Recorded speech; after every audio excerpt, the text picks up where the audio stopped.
Now, the greatest radio shows of all time. Suspense. The Shadow Node. Washington calling David Harding, counter-spy. Classic radio theater. The Great Gildersleeve. Fibber McGee and Molly. Dragnet. Gunsmoke. The Lone Ranger. Now, step back into a time machine with your host, Wyatt Cox. Good evening, friends of the Inner Sanctum. Sunday Fun Day with an episode of Amos and Andy, the Phil Harris-Alice Faye Show, Bob Hope, Jimmy Durante, Fibber McGee, and Molly, all straight ahead today. On this Sunday, this is the 18th day of February, 49th day of the year. We have 317 days left until we get to 2025. The first U.S. Senate filibuster began on this date in 1841. It would last until March 11th of 1841. The American Party, the Know-Nothings, convened in Philadelphia on this date in 1856 to nominate their first presidential candidate, the former President Millard Fillmore. In Montgomery, Alabama, on this date in 1861, Jefferson Davis inaugurated as the provisional president of the Confederate States of America. In 1865, Union forces under Major General William Tecumseh Sherman set the South Carolina State House on fire during the burning of Columbia. In 1885, Mark Twain's Adventures of Huckleberry Finn was first published. In 1901, Winston Churchill made his first speech in the British House of Commons. The first Academy Awards announced on this date in 1929. The Nazis arrested the members of the White Rose movement on this date in 1943, and the first Church of Scientology established in Los Angeles on this date in 1954. Released on this same date in 1954, The Long Long Trailer starring Lucille Ball and Desi Arnaz. It all started when Lucy told me she wanted to spend our honeymoon in a home away from... Home. Only $1,800. And that's complete, mind you. Everything is included. All this furniture. Chairs, sofa, bed, stove, refrigerator, shower bath, everything. Absolutely everything. Well, it's kind of roomy at that. Wonderful closet space. Where? That's the living room. All hilarity breaks loose as we hit the road in a blaze of glorious matrimony. There's nothing like travel to bring two people closer together, especially when you meet other people like Kin and Wynn and Marjorie Main and a mob of other merry characters. Now, don't you worry about your little wife. She's going to be right as rain in the morning. She don't know it, but I gave her a sleeping pill. Bye now. Hi there. Hi. How's that dear little wife of yours? Still sleeping, thank you. Most of the time, I'm in hot water. But as for Lucy, she's got every situation well in hand.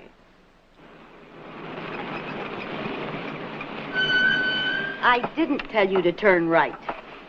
You said turn right here, and I turned right. You didn't let me finish. I was trying to tell you to turn left. What I was trying to say is you turn right here, left. Turn right here, left. Exactly.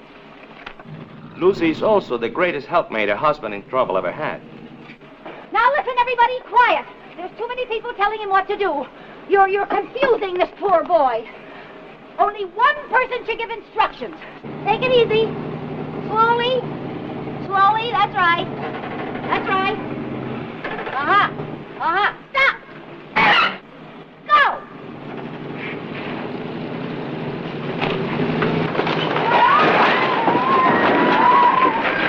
Every honeymoon has its ups and downs, but when you go on a honeymoon with Lucy, it's just a breeze. We're just going along as we please, breezing along with the breeze.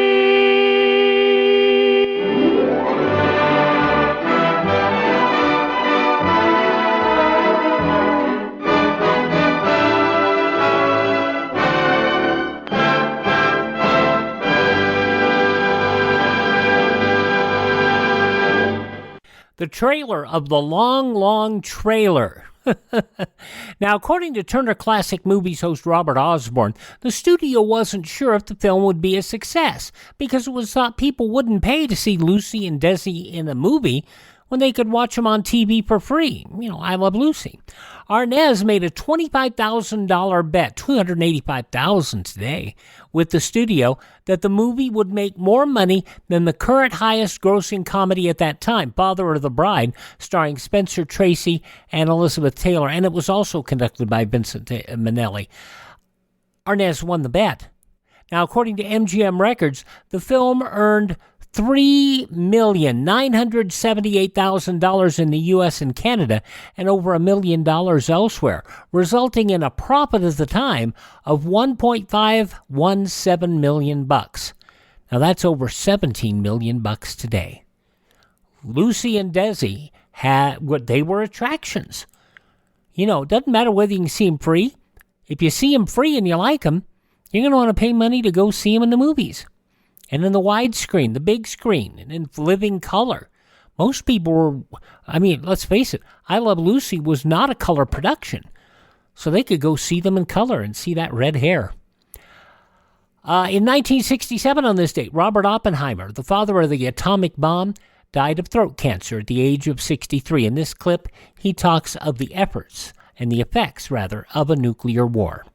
You can certainly destroy enough of humanity so that only the greatest act of faith can persuade you that what's left will be human.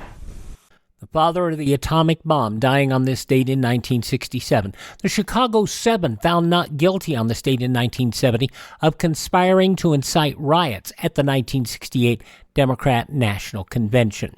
1972, the California Supreme Court invalidated the state's death penalty and commuted the sentences of all death row inmates to life in prison.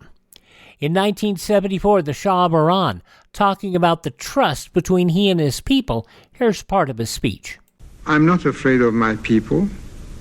It's not a political campaign. I'm not going to look at the polls tomorrow to see if I'm 2 degrees higher or lower. And that's because this confidence exists between me and my people.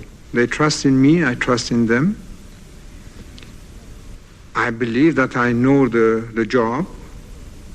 So I'm not trembling in thinking or saying what I say, because I know that tomorrow I won't have to go to the polls.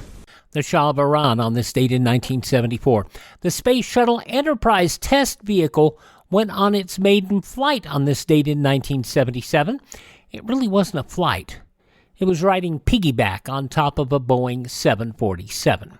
Snow fell in the Sahara Desert in southern Algeria on this date in 1979, the first and only recorded time in history. In 1983, 13 people died, 1 seriously injured in the Wami massacre in Seattle, Washington, said to be the largest robbery-motivated mass murder in American history. That was in 1983. In 1998, 2 white separatists arrested in Nevada, accused of plotting a biological attack on New York City subways. I thought most of the time New York City subways were biological threats. Well, I'm not going to go there. In 2001, FBI agent Robert Hansen arrested for spying in the Soviet Union. He was ultimately convicted and sentenced to life in prison. A sad day on this date in 2001. Dale Earnhardt killed in a crash during the final lap of the Daytona 500, which was won by Michael Waltrip, driving in a car that Earnhardt owned. Earnhardt's son, Dale Earnhardt Jr., finished second. This is undoubtedly one of the toughest announcements that I've ever personally had to make. But after the accident in Turn 4 at the end of the Daytona 500, we've lost Dale Earnhardt. NASCAR President Mike Helton. And in 2001, a Mars rover, Perseverance, designed to explore Jezero crater on Mars as part of NASA's Mars 2020 mission, landed successfully.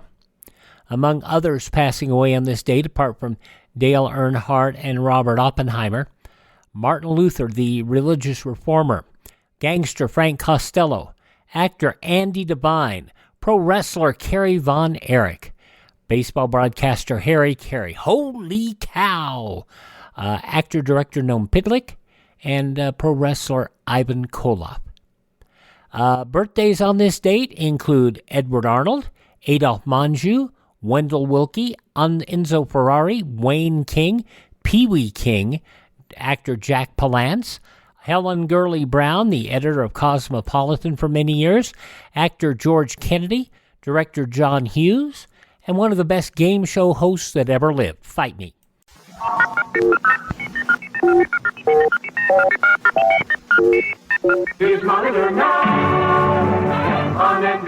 And welcome again to the Big M, where we have a lot going for you. This is Bill Cullen, an exception to the foregoing, with a shopping note for you ladies. Always reach for the items at the back of the supermarket shelf. They just might have last week's prices on them. Keep the customer satisfied is our music anyway. By Simon and what's the other fella? Home is where I want to be. From a 1971 episode of Monitor, Bill Cullen. And, you know, the original host of The Price is Right, and so many other great shows. Bill Cullen, born on this date in history. If you've ever seen Bill Cullen on a game show that he wasn't hosting, he was brilliant. He was wonderful on Password. He was wonderful, and the great thing about him is that his wit. He had a remarkable wit. Hi, this is Jeff Foxworthy. It is now time for the birthday announcements. The following people are now officially older than dirt. Honest to goodness, Bill Cullen's one of those people on the list that I really wanted to meet. Sybil Shepherd, 74 today. The Queen of Hearts, Juice Newton, 72. John Travolta, 70. From Wheel of Fortune, Vanna White, 67. From My Bodyguard and Flamingo Kid, Matt Dillon is 60. Rapper Dr. Dre is 59. Molly Ringwald, 56. From The Biggest Loser, personal trainer Jillian Michael is 50. Actor Jeremy White from Shameless is 33. And John Lennon's wife, Yoko Ono, 91. I feel that John is upstairs, I'm downstairs. Our partnership is still there. And I'm doing carrying on the work that we did it together. Because he's still there. I mean, he's still here, you know. Yoko Ono, 91 years old today. Those just a few of the people who celebrate the 18th day of February as their birthday. If this is your birthday... Happy birthday to you. Happy birthday to you. Happy birthday, happy birthday.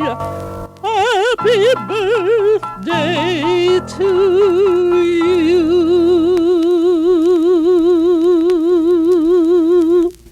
And we start off by going back to Amos and Andy from 73 years ago, February 18th, 1951, where the Kingfish wants to get the best in town.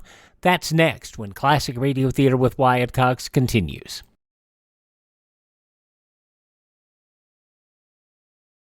If you're of teenage or up, a loyal American, male or female, your country needs you in the Civilian Ground Observer Corps. You've heard the radio broadcasts, seen the television pictures. You know the facts. You know what a single H-bomb dropped in any metropolitan area could do. And today's long-range bombers have made intercontinental war possible. Enemy planes based on the other side of the world could reach the United States in a matter of hours. Radar can help detect them, but there are dangerous gaps through which low-flying planes can penetrate without detection. To fill out our detection system, civilian personnel is needed, particularly along the east and west coasts and in the northern states. Sky watching is not a game, it's a necessary precaution. The Ground Observer Corps is now operating on a 24-hour-a-day basis and needs at least 200,000 volunteers to contribute a few hours of their spare time to this vital work. Will you volunteer? Get in touch with your local Civilian Defense Center at once. And if you want to learn more about civil defense, go to civildefensemuseum.com. A lot of those old documents are there. Now, from 73 years ago today, February 18th, 1951, here on Classic Radio Theater with Wyatt Cox, Freeman Gosden and Charles Correll as Amos and Andy.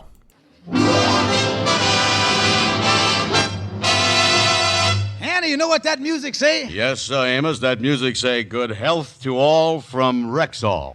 The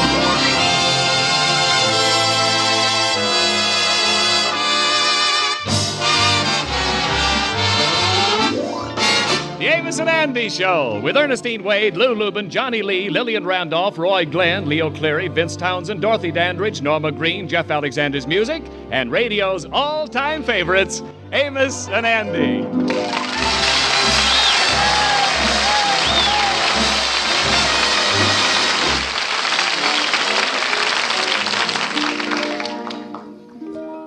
How do you do, ladies and gentlemen? This is Andy. My good friend Amos has been talking to you at the beginning of each of our Rexall programs. I just wanted you to know, and sincerely know, that I, too, hope you will visit your Rexall druggist, because remember, every Rexall drug product must give you the satisfaction you want, or you can return it to any Rexall store and get your money back.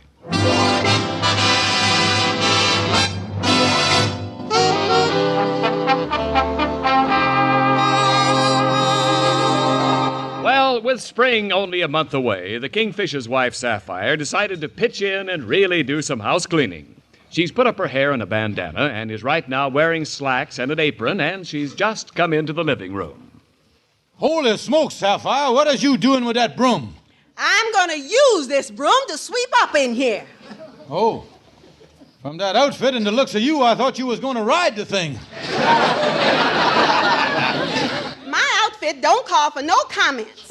And beside, I noticed when that young Miss Jackson across the hall wears slacks, you was always eyeing her. Now, look, honey, you can make a sandwich with salami or you can make it with caviar, you know. The covering is what's the inside that counts. It so happens, George Stevens, that I've been told that I got the figure of an 18-year-old girl. Don't be silly. How could anybody get a figure like that in only 18 years? Now that's enough. Instead of laying down there on that sofa finding fault with my figure, you could help me with my house cleaning. Some house cleaning this is. In the fall, you sweeps the dirt out of the bedroom into the living room. And in the spring, you sweeps the dirt from the living room back into the bedroom. I tell you, we got dirt in here that has crossed that threshold more times than the Chinese has crossed the 38th parallel.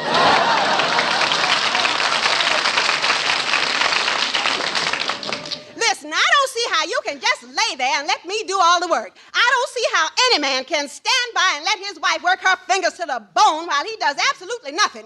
You is absolutely the laziest, no-good loafer that anybody ever seen on the face of this earth. And if you think for one moment that Wait a minute, Sapphire, wait a minute. You gotta close that big mouth of yours. The way you was hollering, you was blowing all the dust back in the bedroom.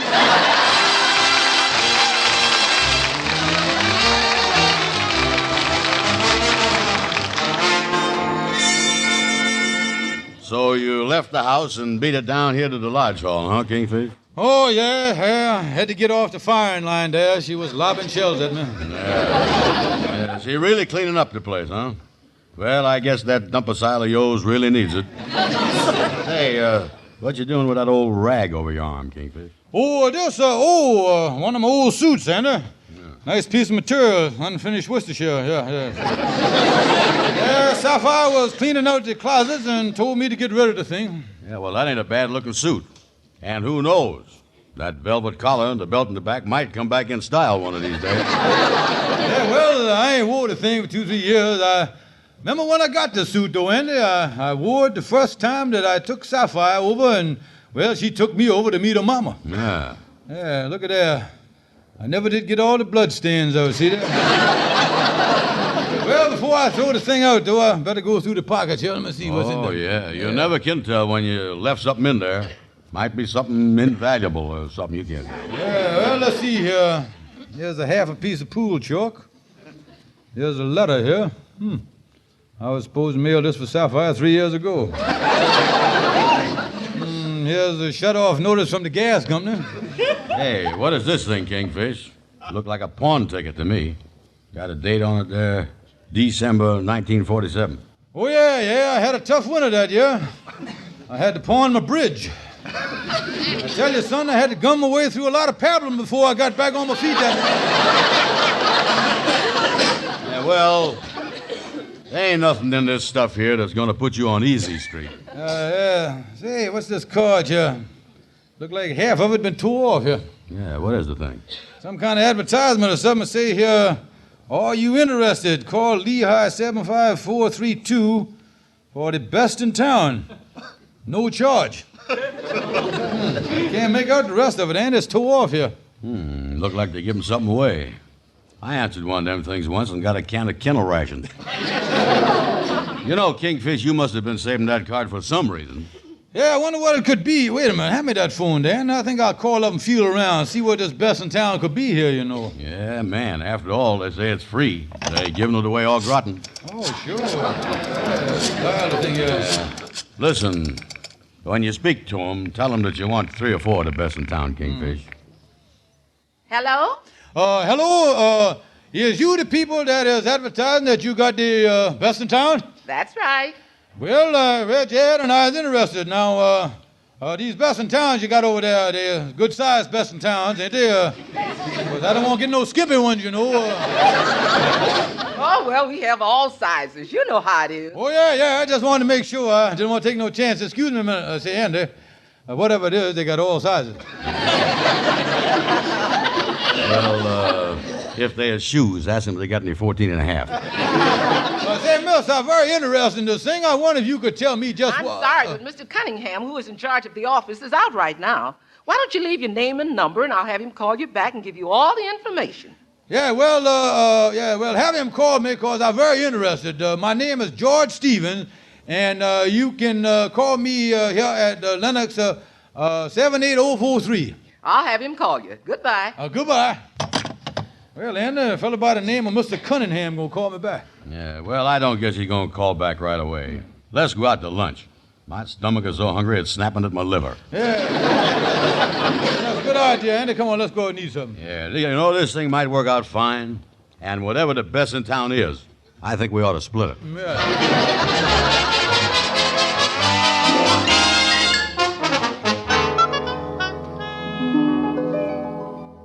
You mean to say my husband ain't here? Sorry, Mrs. Stevens, but Mrs. Stevens and Andy just left the lodge hall here about 10 minutes ago. I got a lot of work for him to do at home, and he goes gallivanting around with that bum Andy Brown. I'm going in his office and leave him a note. Yes, ma'am. Now, his office is right... I know where his office is at. Yes, ma'am. I just said that. I'll find a pencil here, and I'll leave that loafer a note. Hello? Hello? This is Mr. Cunningham. I'm trying to reach a Mr. George Stevens. He called me a short while ago. Well, he ain't here right now. Is there any message? Well, could you have him call me back again? He said he was very interested in our service. My girl tells me that he was quite excited about it. Well, what service is this that he's so excited about? Why, I have a Lonely Hearts Club. We advertise. We have the best clients in town. A Lonely Hearts Club? Yes. And incidentally, I wonder if you could tell me just what kind of a girl Mr. Stevens prefers. That's all, brother.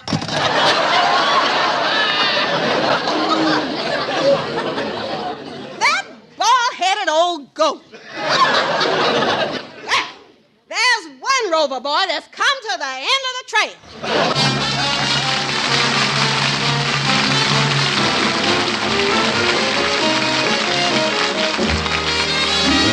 This is your Rexall family druggist speaking to you for the 10,000 independent druggists who have made the word Rexall part of our own store names and who recommend and sell the 2,000 or more drug products made by the Rexall Drug Company.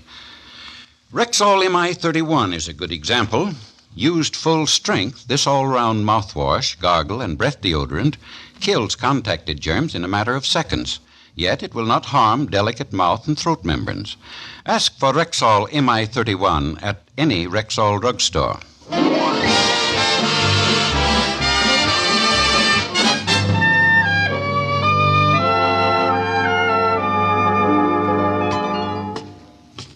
Well, let me get in the apartment here. Funny that Mr. Cunningham never called me back at the office. I'd like to have one of them best in town. Oh, well, probably just free corn plasters or something like that. here, you no-good loafing bum. I want to talk to you. Well, the voice of the snapping turtle. Did I do something wrong, honey? Don't you pull that innocent stuff on me. I happened to be in your office when that Mr. Cunningham returned your call. Oh, well, what was it about, honey? You know very well what it was about. The idea of you, a married man, going to a Lonely Hearts Club. Why, you ought to be ashamed of yourself. But, honey, And after being married for 22 years, I want an explanation, and I want it now, you old buzzard. Well, I was only trying... That's a dirty lie.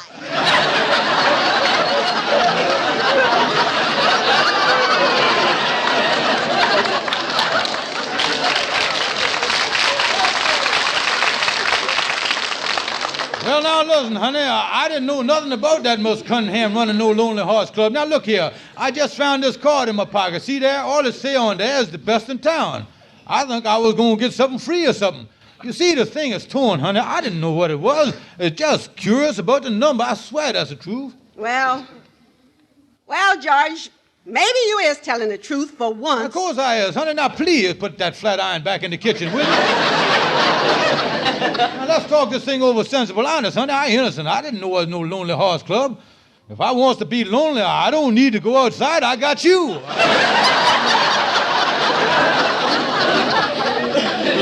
Well, all right, George. But let me warn you. If I ever catch you so much as even looking at another woman, it'll be the last thing you ever do. I tell you, George Stevens, I'm going to have your undying love and devotion if I have to put you in the cemetery to get it.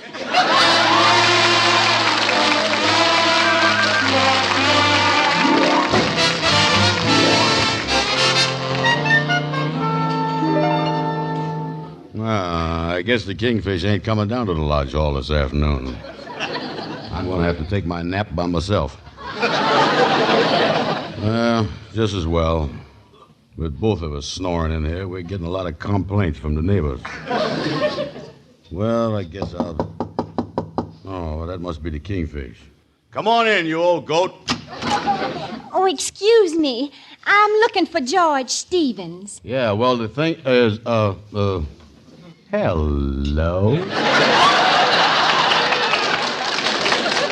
How do you do?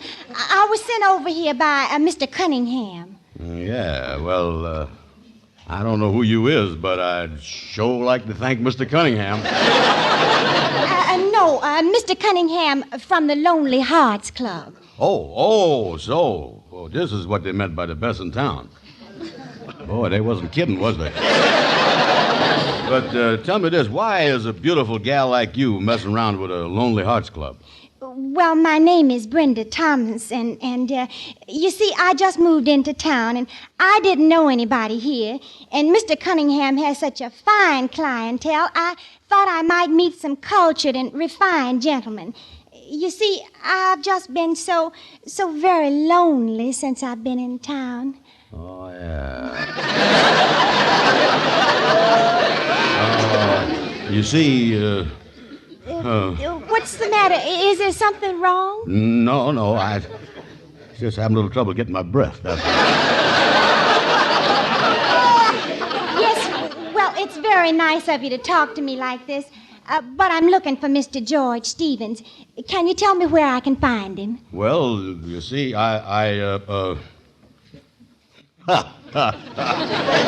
Shake hands with Georgie boy. Oh, you're George Stevens. Yeah, that's right, honey. Now, sit down here on the sofa and tell me all about yourself. You see, I is free this evening, and I figured first that me and you could have some dinner. Oh, that sounds wonderful. Yeah, sit closer, honey. You mean like this? Yeah, now, I think you better sit back where you was. I haven't got breathing.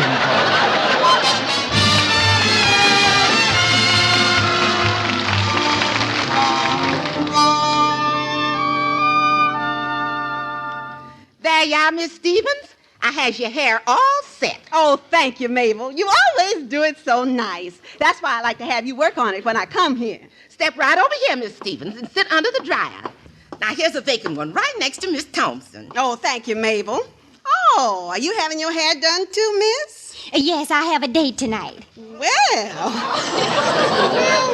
Well, how exciting. I haven't seen you around before. No, I'm new in town.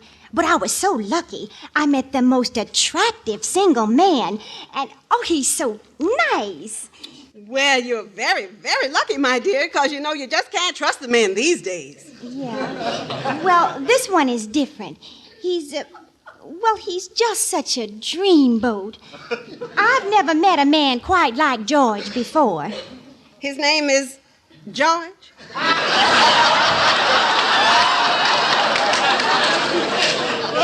Yes, I hate to admit it, but I met him through a Lonely Hearts Club. Oh, you dropped your purse on the floor. Is there something wrong? Oh, no. I just got the craziest thought. I wondered if you'd mind my asking. I hope you don't think I'm silly, but...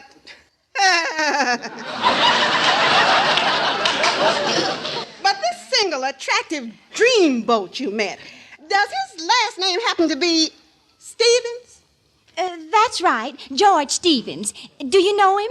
Well, slightly, but I'm certainly looking forward to our next meeting. Good day. Oh, dear, is there something wrong? I don't know what happened. Well, there must be something wrong. It's the first time one of our customers ever walked out with the dryer still on her head.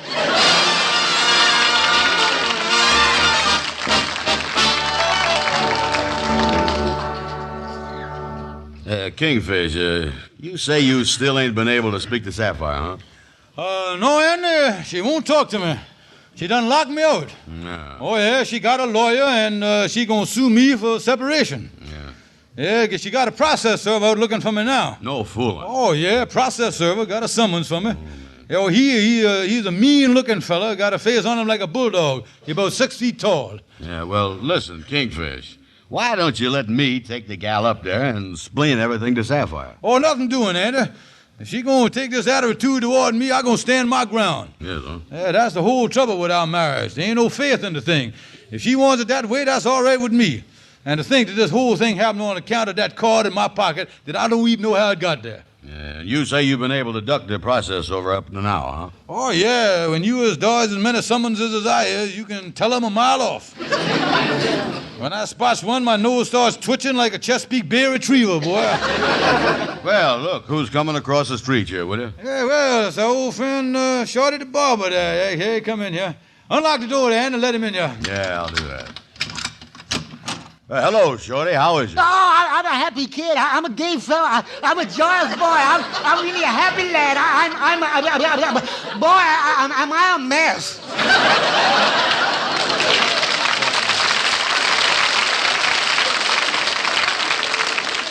Yeah, what's wrong with you, Shorty? Oh, it's the most horrible. It's just the most terrible thing. It's breaking my heart. I don't think I can stand it. It's just about the worst. Oh, me. Hey, well, Shorty, what is it? Well, it's the worst. You ain't got no idea how I've... You see, the thing is, I got it. You see, there's... Ain't that awful? Listen, Shorty, listen. I ain't never seen you this broke up in your life. What is the matter? Well, it's something I got to do, and I can't do it. I just can't. Well, now, listen, Shorty, in life, when you got to do something, you got to do it. You just got to have the courage. And anyway, nothing in the world could be that bad. I'm glad you think so, Kingfish. Here's the summons.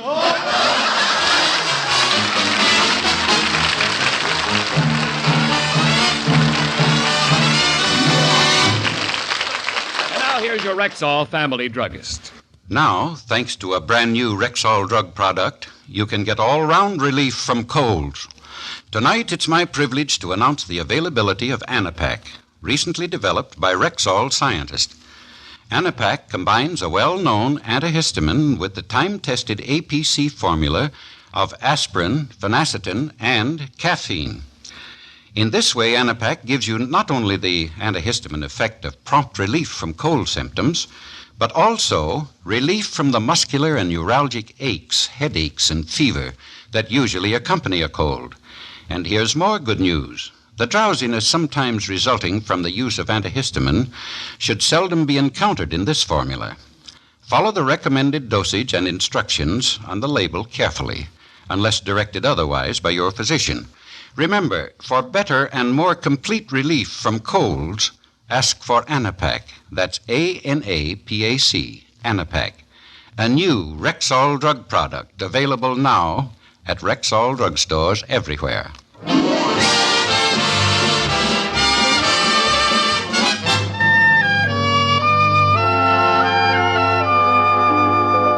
Well, this looks to be the most serious breach the Kingfish and Sapphire ever had.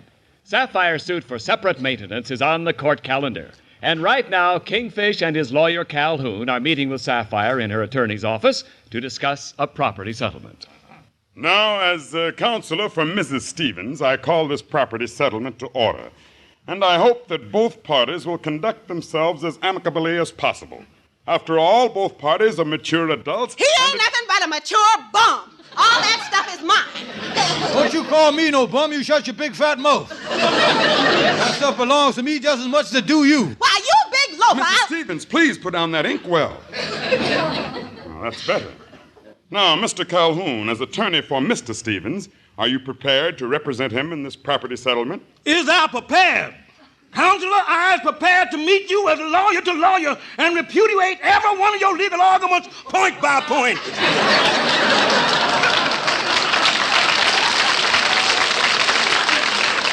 That's fine. Now, Counselor, before we proceed here, what would you say to a nola contenderea judicium? No thanks. Never touch the stuff while I'm working.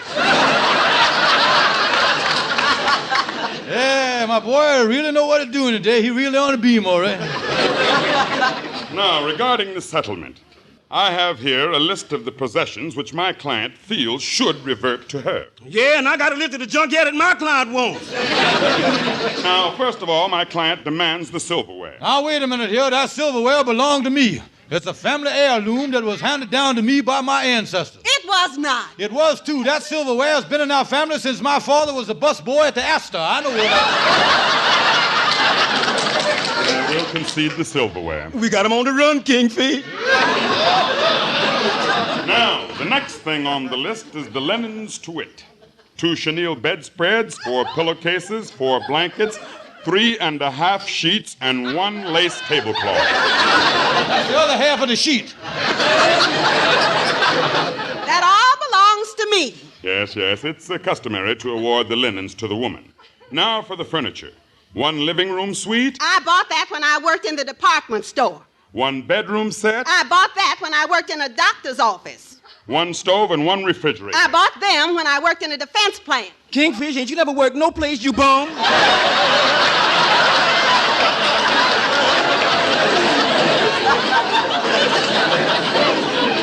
Now, wait a minute here, Calhoun. Wait a minute here.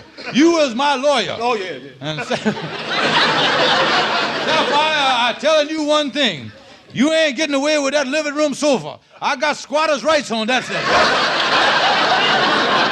I've been sleeping on that thing for 7 years, and it reverts to me under the Homestead Act. It does not. That's mine, too. Now, see here. I register a protest that these whole proceedings is biased and discriminatory and against the best interest of my client. I move that the property in its entirety revert to my client and my client alone. On what grounds? Don't get nosy, bub. Now, look here. Everything in that house I done bought and paid for, and this no-good husband of mine ain't entitled to nothing. Yeah, well, don't forget I got my rights as a husband, and I'll take this thing to the Supreme Court. I ain't letting no woman push me around. Please. You ain't getting nothing. You hear? I certainly is getting something, and I tell you, ain't no woman gonna push me around. Counselor, can't you do something to stop them? No, let them go on. I might get a salt and pepper case out of this.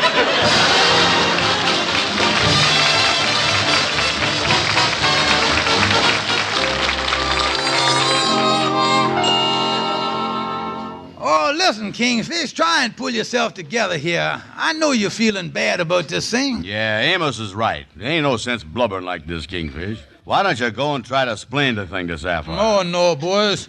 She wouldn't believe me. Circumstances is against me. After all, how's I going to explain that I was Well, what I was doing at the Lonely Hearts Club, I had it in my pocket. Look at the thing there, boys. There's a card that started the whole thing. Look at that, Amos. Why would you be carrying a card like that around in your pocket anyway, Kingfish? Say, wait a minute here. Look at here, Kingfish. On the back is a telephone number, Hudson 2704. Yeah, and that's your handwriting too, Kingfish. Hudson 2704. 2704. Hey, wait a minute. I got it. That's the number of a hair treatment place that I used to go to 4 years ago when my hair was falling out. I kept the card because it had the number on the back.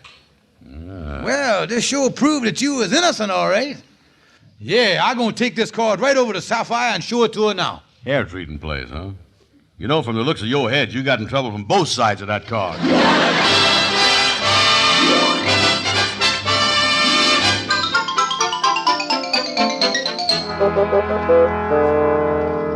Now, look, honey, I've been telling you for the last hour the number is for a hair treatment place. There it is right there on the back of the card. Well, I do remember you used to take treatments, but I Now, wait a minute, honey. I was innocent, I swear. You know that I wouldn't look at another woman. All right, George. I believe you. I'm going to take you back this time. But believe me, it's the last time. If I ever hear of you looking or talking to a woman again, we is finished. Oh, thank you, honey. I'm going down to the lodge hall now and get my suitcase. I'll be right back. Hudson 2704. I think I'll call this number and check on his story.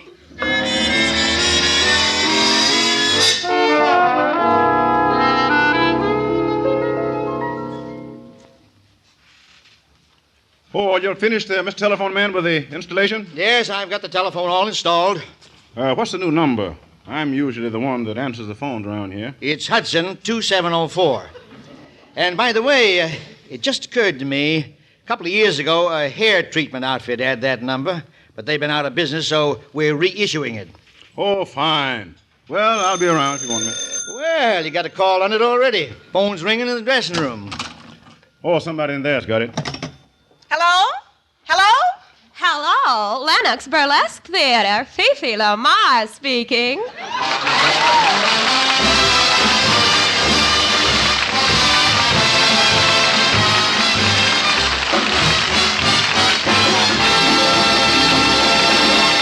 Hello again. Here's your Rexall family druggist. Whenever you have a headache, remember, there's no faster-acting aspirin made than Rexall aspirin. When swallowed with water, the 5 full grains of pure aspirin in every Rexall tablet are ready to go to work for you even before they reach your stomach. What's more, in the economy-size 100-tablet bottle, Rexall aspirin costs you barely more than half a cent per tablet. Ask for Rexall aspirin at any Rexall drugstore. And don't forget, ladies and gentlemen, we'd appreciate you visiting your friendly Rexall drugstore. Good night. See you next Sunday. For the woman in 10 with sensitive skin, there's Carinome hand cream. 1 woman in every 10 has an extra sensitive, extra tender skin, and for that woman, there's Carinome hand cream. Like all of Carinome's specially designed beauty aids, it's hypoallergenic, pure, mild, safe for most sensitive skins. It softens, beautifies, protects. For the woman in 10 with sensitive skin, there's Carinome hand cream. At Rexall drugstores everywhere.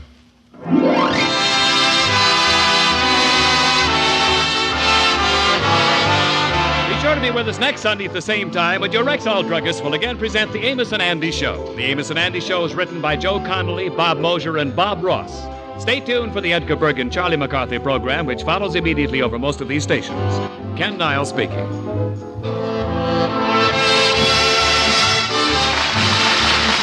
This is CBS, the Columbia Broadcasting System.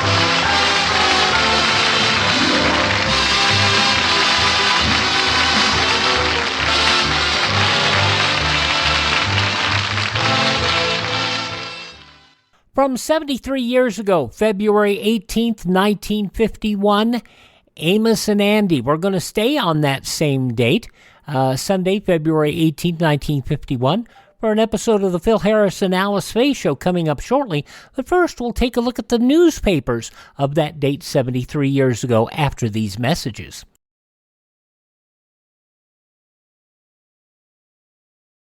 This is Art Linkletter. In event of atomic bombing or some other catastrophe, here's something important to remember. It will help save lives, including your own. Do not use the telephone. Leave the line open for official rescue and relief. This is your part in civil defense. Remember, don't use the phone. Leave the line clear for safety of your own life and the lives of others. And on this Sunday edition of Classic Radio Theater with Wyatt Cox, we just finished listening to an episode of Amos and Andy, and now we're going to hear an episode of the Phil Harris-Alice Faye Show, both as they were broadcast on Sunday, February 18th, 1951. But first, let's take a look at the newspapers of that day 73 years ago. Britain charged Russia with using the threat of overwhelming force and aggressive and subversive policies throughout the world to prevent peace. In a 5-page note, Prime Minister Attlee's government threw the book, the entire post-war record, at Moscow in answering a Soviet charge of January 20th that Britain is violating the 1942 Anglo-Russian alliance by moving to rearm West Germany. The family food bill is going up again, perhaps before March 1st. Price Controller Michael V. DeSalle and Assistant Controller Edward F. Phelps broke that news to the public yesterday. They disclosed plans to issue within the next 10 days or 2 weeks a markup regulation which will permit food wholesalers and retailers to pass along increase in their meat prices. Meat prices expected to stay just about where they are at the highest level in history, but the corner grocer and the big chain supermarket are likely to add a penny here and a few cents there to most of their other price tags. De La Salle admitted in a Chicago speech that food prices probably will keep climbing until midsummer. By that time, the housewife will be paying $1.05 or $1.06 for the same food amount that now costs $1. Communist forces in at least division strength drove through a heavy blizzard to within 4 miles of the Central Korean transport hub of Cheonan today, the advance made by both Chinese and North Korean troops, and a Central Front dispatch said they were supported by another enemy division. It represented an enemy gain of at least 2 miles. A free-for-all battle among top Republicans over the troops to Europe issue was assured yesterday when Governor Thomas E. Dewey of New York accepted an invitation to testify before the Senate Foreign Relations and Armed Services Committees. Now, at the same time, former President Herbert Hoover, who bitterly disputes President Truman's plan to bolster the Atlantic Pact Army with several divisions of American troops, politely declined to testify. And from Carlisle, Pennsylvania, the jurors filed into the Cumberland County Court after deliberating on an automobile damage suit. Court clerk asked the foreman, "Have you reached a verdict?" Foreman said, "Yes, we have." The clerk asks, "How did you find?" Silence. "How did you find?" The clerk repeated. Silence. The clerk asked, "Did you find for the plaintiff or the defendant?" And the foreman finally stammered, "I forgot." Well, the judge sent the jury back to find another spokesman, and turned out the plaintiff won the case. Those some of the news stories from the newspapers of Sunday morning, February 18th, 1951. And on your radio, Amos and Andy, and up next, the Phil Harris-Alice Faye Show from 73 years ago today, when Classic Radio Theater with Wyatt Cox continues. But first, this quick message.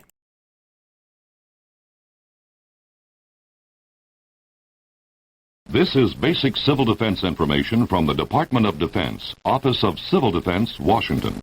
If the United States should be attacked with nuclear weapons, it's almost certain that our networks of warning stations would detect incoming bombers or missiles in time for you to reach shelter or at least take cover. You may receive warning of an attack by radio, television, or through the outdoor warning system in your community. It's important that you learn to recognize the attack warning signal and not confuse it with any other. In most places, the standard attack warning signal is a 3 to 5 minute wavering sound or a series of short blasts on whistles, horns, or other devices. Either of these signals means that an actual enemy attack has been detected, and you should take protective action immediately. Find out from your local civil defense office the attack warning system that will be used in your community.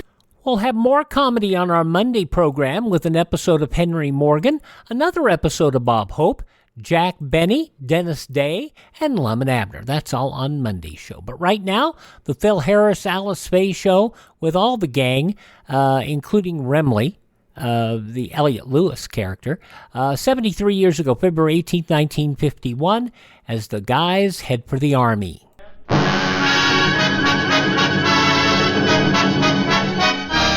From Hollywood, the Phil Harris-Alice Faye Show.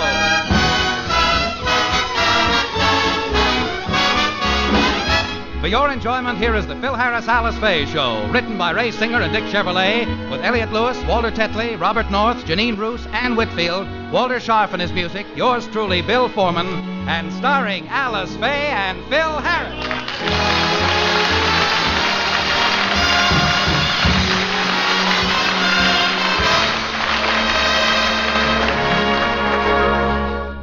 At Alice's suggestion, Phil and Frankie have been attending a first aid class so they could help in the civilian defense effort. Last night, their instructor gave them a bandaging lesson to practice, and now as we look in, they are just finishing their homework. Said we couldn't do it. Hey, look at that. Neat bandaging job, ain't it, Remley? Yes, sir, Curly.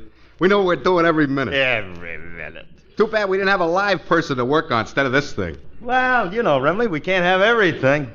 Hey, Willie, how do you like the bandaging job we did? Get this gauze off of my face! Uh-oh, the bandage ain't tight enough. I can still hear him. Look, I'll just wrap it around his face a little tighter like this. Don't you dare, Philip. I'm warning you. There, he's completely covered.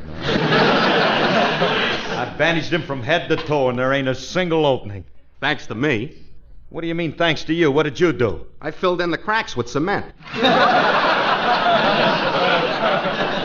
Good. Hey, you know, our first aid teacher's going to be proud of us. I can just see her face when we bring this into class. Hey, Curly, you pour a little cement over his head, and I'll even it out with the trowel. Okay. Phil, what have you fellas been doing in here all morning? Phil, where on earth did you get that sloppy-looking mummy? It ain't a mummy, but you're close. This is the most gruesome-looking thing I've ever seen. That's no way to talk about your brother Willie. That's Willie? Yeah. Looks good, don't he? Now, Phil Harris, you get those bandages off him right away. But, honey, this is our homework. Besides, he's all right in there. I'll show you. Hey, Willie, are you all right in there? Didn't answer. Let me listen, I'll tell you. He's still alive. His heart's beating nice and fast. Or is that his watch? I hope it's his watch. I gave it to him for Christmas. Oh, Phil Harris, what have you done? Poor Willie can't breathe. Now take that bandage off his head immediately. Okay. Hand me that sledgehammer, Remley. Yeah. Phil, don't you... Oh, Willie. Willie, are you all right? Speak to me.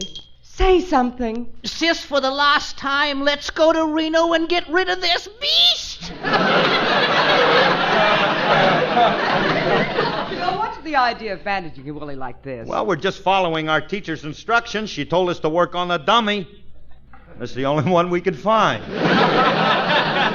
What's the matter with you guys? You stupid or something? Now, wait a minute. Don't be picking on me. I'm only taking this course because you insisted. I don't have to learn about first aid. I know all about it. You do, huh? Supposing Willie had passed out, what would you have done? I know what to do when a guy passes out. All right, what do? You put him under a cold shower, give him plenty of black coffee, and a can of cold tomatoes.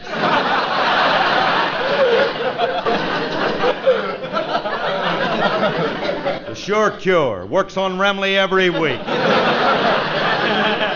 You fellas better forget about this first aid course. But, Alice, we want to do something to help our country. Go join the other side. Oh, honey, listen to us, because Frank is right. We ought to do something. Well, if you want to help, why don't you do the one thing you're suited for? How would sinking an 8-ball in the side pocket help the country? William, I'll thank you to keep one foot on the floor when you say that. Now, look, why don't you fellas go to one of the Army camps and entertain the boys? Hey, that's a great idea. Frankie, you and me can do the same act we used to do in the Coast Guard. Yeah. The guys loved that. Oh, that'll be wonderful, fellas, and I'll go along and be in the act with you. No, honey, no. You'd be out of place. You wouldn't fit. What do you mean? This is the Army. There'll be 10,000 guys there. They don't want to see a woman. What army you talking about? Look, Alice, do me a favor. Will you go call the USO and find out if they want any entertainers in this area? All right, Phil. Hey, Curly, we'll be sensational. I got a great way to open the act. You sing. Yeah, and then we'll get off to a great... Frankie, you want little Wonga to sing? Yeah, and I want you to sing Oh, What a Face, your new Victor recording that just came out yesterday and is already sweeping the country and is destined to become a great hit. Gee, that's nice of you to say that, Frankie. Thank you. You're welcome. Now take your thumb out of my eye.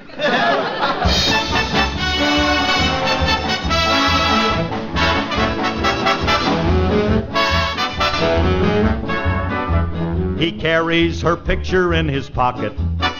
'Twas taken the day he went to sea. He carries her picture in his locket, though she is as ugly as can be.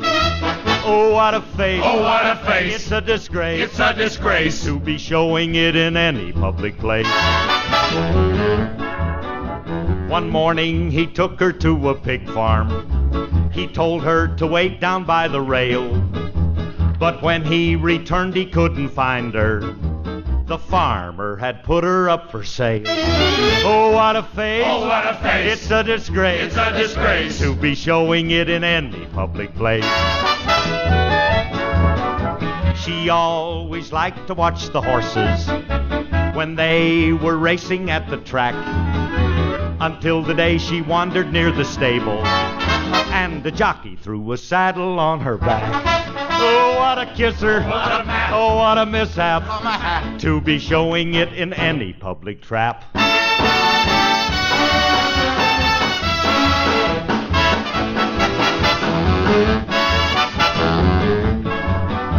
Her father arranged for her to marry some fella who had never seen the bride. But when she raised the veil to let him kiss her, he screamed and then committed suicide. Oh, what a face. Obey his mirror. It's a disgrace. It's a disgrace to be showing it in any public place. He carried her picture in his pocket. He kept it till his ship went down at sea. 'Twas then that he took the little locket and packed it in a box and set it free. And now that picture in the locket is floating around from sea to sea. And if by chance you ever find it, don't open it up or you will see that awful face. It's a disgrace to be showing it in any public place.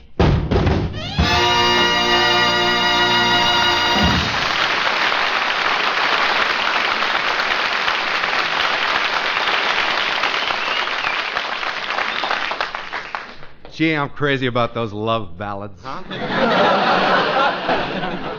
Curly, with that kind of entertainment, you think they'll want us at a camp? Are you kidding, Dwight? Why, as soon as they find out it's me, they'll beg us to come. Well, Phil, I called the USA and it's all set. Oh, honey, you mean the USO, don't you? USO. Well, it's in the USA. You're half right.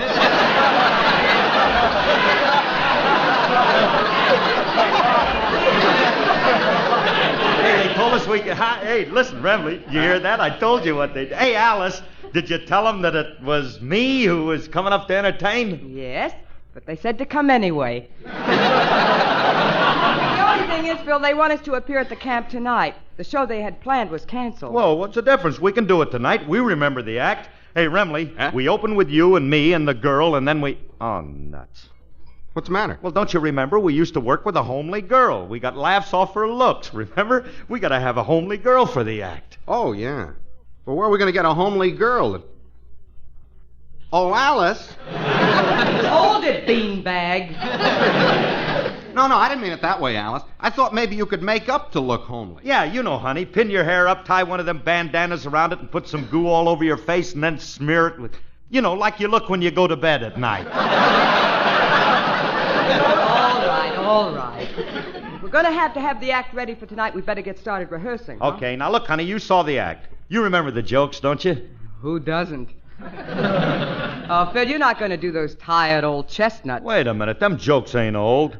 Now, let's run through the act. Now, remember, we come on with an opening song like this. I'm Harris. I'm Remley. I'm Faye. We're here to entertain you today with songs and happy chatter and bits of snappy patter. We're Harris and Remley and Faye.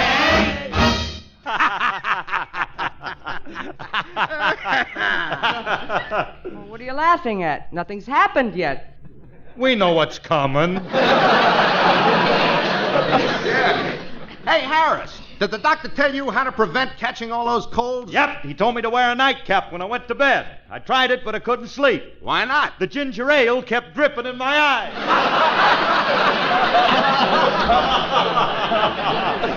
Oh, get us a booth at the fair, Mother. We're popping that corn. Say, Remley, I hear that your new girlfriend is an Irish Colleen. What does she look like? Well, you know that song, A Little Bit of Heaven Fell From Out the Sky One Day? Yeah, what about it? When it fell, it must have hit her right in the kisser. Well, you meet my girl, Harris. Yoo-hoo! Frankie! Yoo-hoo! Why, here comes McCushler now. Yeah, hiya, Cush. Fresh. What makes you think you can pick up a strange girl whose phone number is Hollywood 8426? If a man answers, that's me. I sound that way in the morning. This is Irish.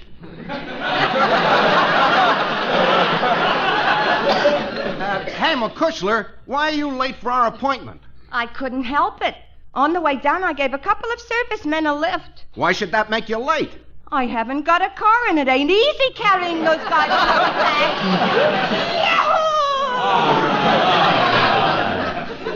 Don't overdo it, honey. You're getting a little too old for that leg kicking. Well, be that as it may, I gotta get going. I got a new job. I'm a sopper in a shipyard. A sopper in a shipyard? Yeah. When they break a bottle of champagne over a ship, I stay down below and sop it up. And so, fellas, it's time to go now. But keep remembering, I'm Harris. I'm Remley. I'm Faye. We're sorry to leave you today. We hope you like our chatter and bits of snappy patter. We're Harris and Remley and Faye. They must be kidding.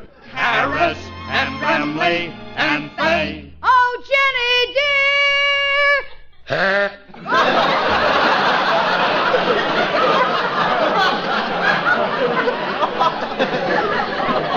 What are you characters trying to do? We're rehearsing our act. This is an act? Yeah, this is an act. Didn't you hear our routines? Yeah, I've been standing here listening to them corny jokes. What are you doing, getting ready for television? No, we're not getting ready for television. We're going to do this act at the army camps. You can't do that to our boys. Ain't it bad enough they was drafted? Oh, keep quiet. We got talent. The government asked us to help out in the last war. They even sent us overseas to entertain, and the troops loved us. They did? I'm surprised those Japanese soldiers were able to understand you. We did it for the American side. Didn't we, Remley? I think so. I'm pretty sure we did it. Well, Julius, I'm going to be in the act, too. Don't do it, Miss Faye. Don't become a party to their subversive activity. All right. We can prove we got a good act. We're going to the camp right now, and if you come along, smart guy, you can see for yourself. I wouldn't miss it for the world. Say, fellas, it's late. It'll take us a couple of hours to get to the camp. We'd better go. I'll get my coat and you get the car out. All right, honey, okay. Come on, Frankie. Yep. And you too, Julius. Philip, before you go, may I ask a favor? Oh, it's you, Willie. Gee, I forgot about you. What do you want? Will you please take the rest of the bandages off my body? I haven't got time now, Willie. Later. All right, Alice, you ready? I'll be with you as soon as I get my music. Now I'm supposed to say what music? She says the music for my song. I say what song, and zip, she's into it like Who cares if the sky cares to fall in the sea? Who cares what banks fail in Yonkers? Long as you've got a kiss that conquers, why should I care? Life is one long jubilee. So long as I care for you and you care for me.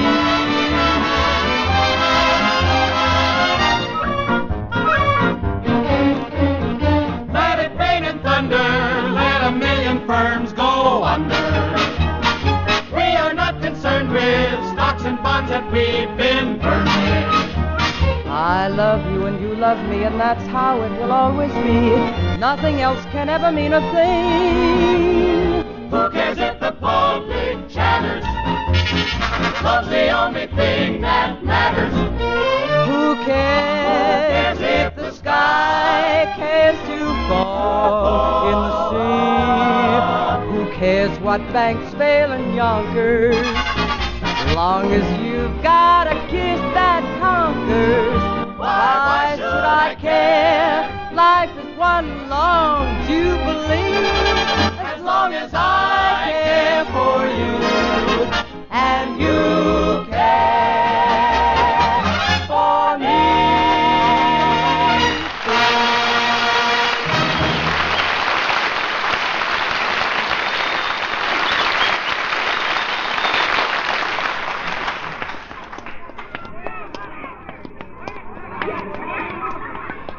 Say, this is a big camp. And don't the soldiers look smart in their uniforms? They sure do. Gee, I wish I was old enough to be drafted. So do I. You wish you was in the army, Mr. Harris? No, I wish you was. Hey, how do we get in this place? Oh, we just go up to the gate and show them our passes. Oh, my goodness, they told me to stop at the USO and pick up passes, and I forgot. Oh, gosh, now how are we going to get in? Honey, you're forgetting you're with Phil Harris. Everybody recognizes me. My face opens any door. So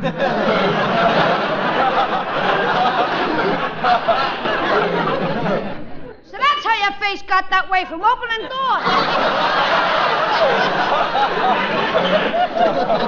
Kid, I wish you'd be quiet, will you, please? As soon as that guard over there sees me, he'll open them gates like that. Watch this. All right, son, you can open them gates now and let us in. No tourists allowed on the post. Tourists? Take another look, bud. Now tell me, who am I? You don't know either, huh?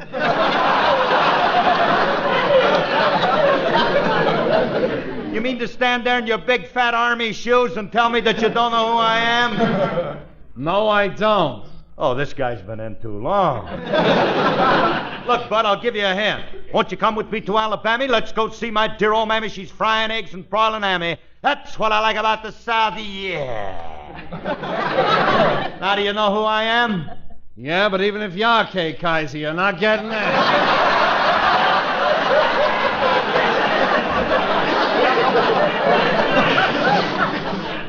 Hey, Kaiser.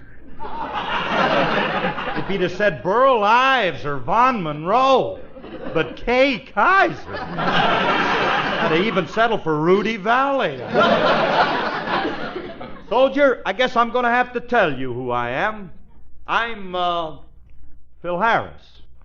It don't make no difference who you are. You're not getting in here without a pass. Step aside, Curly. I'll get us in. Look, soldier, my name is Remley, and I... Remley? You mean Frankie Remley, the world's greatest left-hand guitar player? The man who's heard by millions of people on the radio every Sunday? In person? How do I get in? Beat it, you bum.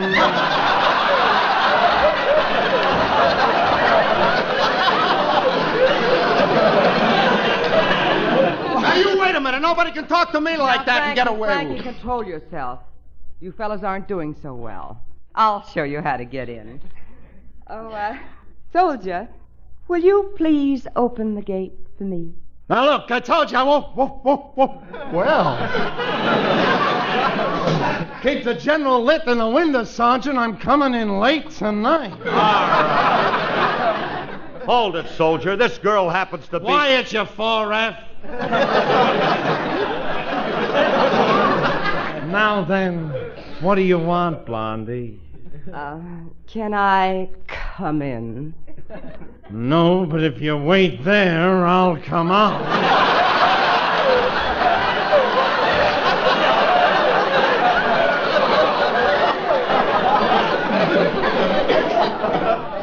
But I'd rather come in. And I'm sure a great, big, handsome man like you wouldn't refuse little old me. Would you? Curly, what's she trying to do? Darn if I know. I think she's giving an imitation of Sophie Tucker. Hey, look, soldier, I'm trying to tell you... Get lost, Grandpa. You know something, honey? You're a cute dish. You soldiers are all alike. They told me that during the last war. And the war before that, and the war before that. All right! Just trying to get us in. Well, you don't have to act like a bilious Tallulah. You can see the guy ain't gonna let us in. Oh, he will if I tell him who I am. Look, soldier. I happen to be Alice Faye. Alice Faye? Mm-hmm. The big moving picture star from 20th Century Fox. Oh, gee, Miss Faye, I've always wanted to meet you. Would you do me a big favor? What is it? Can you get me a pin-up picture of Betty Grable? Betty Grable? Boy, I don't... Wait a minute, Alice. Wait a minute. Can't you see we're wasting our time? This guy ain't gonna let us in. Now, you wait here with Julius, and me and Frankie will try another gate. Come on, Remley. Yeah. I'm going to get in this place if I have to tear it apart. Come on, Julius. Let's you and I sit in the car. Yeah, you wait in the car, Miss Faye. I want to talk to this soldier. Hey, mister. Gee, you're lucky to be in the Army. Yeah, ain't I?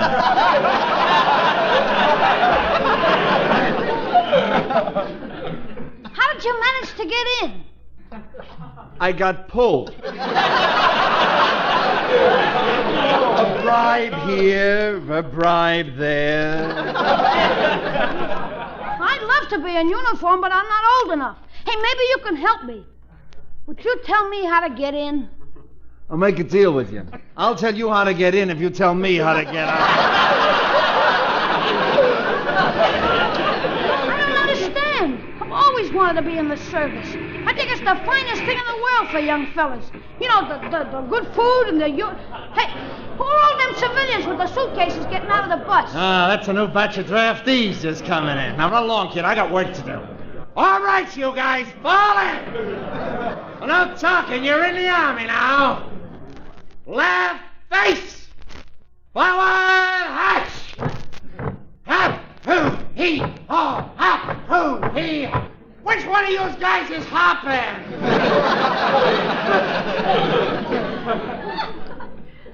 So, those are the new draftees, huh? That's one way of getting in. I wonder Hey, if... Julius, where's Alice? She's sitting in the car. Did you have any luck at the other gate? Nah, they wouldn't let us in there either. There must be some way of getting in here. Fellas. I think I know a way you two can get in here. Oh, you do? How? Do you see that bunch of civilians marching in now? The guys with the suitcases? Yeah, who are they?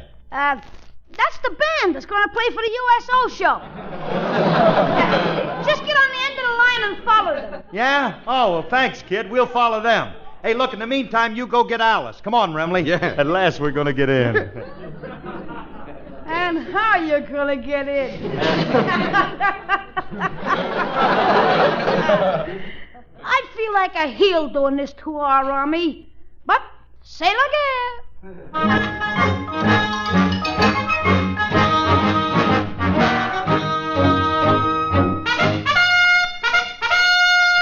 All right, you monkeys, you're soldiers now. Break ranks and report to barracks.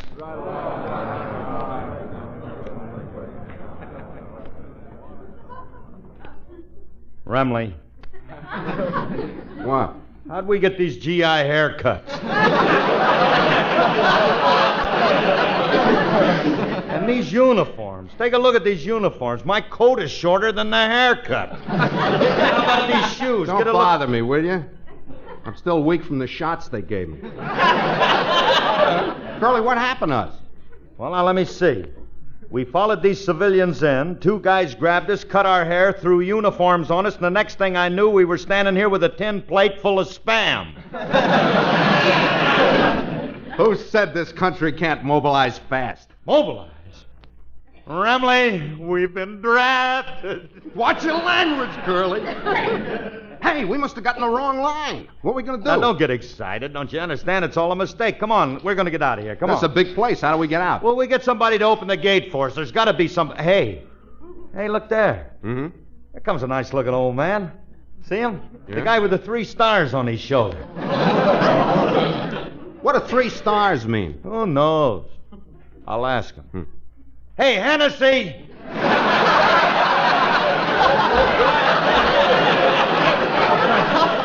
Are you talking to me, soldier? You don't see nobody else around, do you? Stand at attention and salute me. Look, Mac, I'm 100 years old. I ain't got no time to play no games with you. What a flagrant display of insubordination. I have a good mind to have Take it easy, Pop. Yeah, watch your blood pressure. Better watch that blood, Doc. At your age, you're liable to pop wide open. You men know who I am. Hey, Remley, maybe this is Kay Kaiser. I happen to be the CO. Do you know what CO means? Yes. It's an abbreviation for company. We went to school, you know. Now tell me, what does INC mean? Well, that means incorporated. In other words, when a company has a board of directors, they... Quiet! You're the only one who's talking. Silence! But when you're talking to a superior officer, stand at attention. Okay. If you want to make like MacArthur, I'll go along with the gag. I'm at attention. Look smart, soldier. Look smart? That leaves you out, Remley. Quiet! Throw your chest out and pull your stomach in. When you throw your chest out, pull your stomach in. I can't. At my age, they go together. I'm going to have you court-martialed for this. What company are you with? Well, first I was with Fit Shampoo. Then I went with Rexall, and they found out, now I ain't got no sponsor. Would you care to sponsor us? I think we could peddle generals on the air. You can get us cheap. We'd love to work. Oh, no. How do they expect me to get an army out of these morons they're sending me? For the last time, what company are you with? A, B, D, or F? Let's humor him, Curly. Pick a letter. Okay, we'll pick B. You're with Company B? Well, thank heavens I won't have to put up with you much longer. Well, what do you mean by that? Company B sails for overseas tonight. Overseas? Did you hear that, Remley? You jerk. 26 letters in the alphabet. You ought to pick the one that's going overseas. Now, look, sir, we're really not in the Army, you see. Silence! I'm putting you two in the guardhouse until sailing time. You can't do that to us. You're not going to do that. Throw these men in the guardhouse! Wait a minute. Hey, Alice. Gee, it was a good thing that you got here and cleared this whole thing up. They wouldn't believe that we weren't soldiers. If it hadn't been for you, we would have been on our way overseas now. Come on, let's go home before you two disrupt the entire defense program. And tell me something. How did you fellas manage to get into the Army in the first place? Well, it was like this. We were walking along, minding our business, when out of... Now hear Hedda Hopper's informal show, then Theater Guilds on NBC. The old clock on the wall fell off the wall. From 73 years ago, February 18th, 1951, Phil Harris and Alice Faye here on Classic Radio Theater with Wyatt Cox. Alrighty, coming up next, we'll go back 79 years, February 18th, 1945, for an episode of The Bob Hope Show.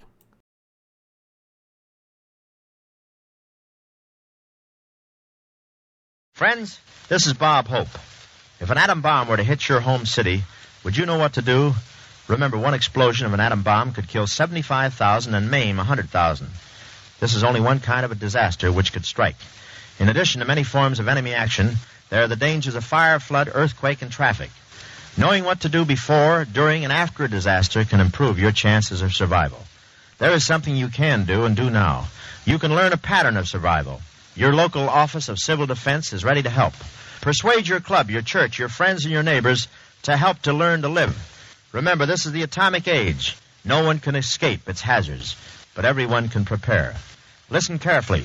What you are about to hear can save your life. Do you know the siren signal in case of atomic attack? Do you know how to find shelter? Do you know how to give first aid? Do you know what will be done for your safety? For further details, consult your local Office of Civil Defense. And if you want to know what to do, go to civildefensemuseum.com. Okay, let's on this Sunday edition of Classic Radio Theater with Wyatt Cox. We're calling an audible here. Fanny Brice's Baby Snooks Show is what we're going to hear next from 79 years ago, February 18th, 1945, with Danny Thomas.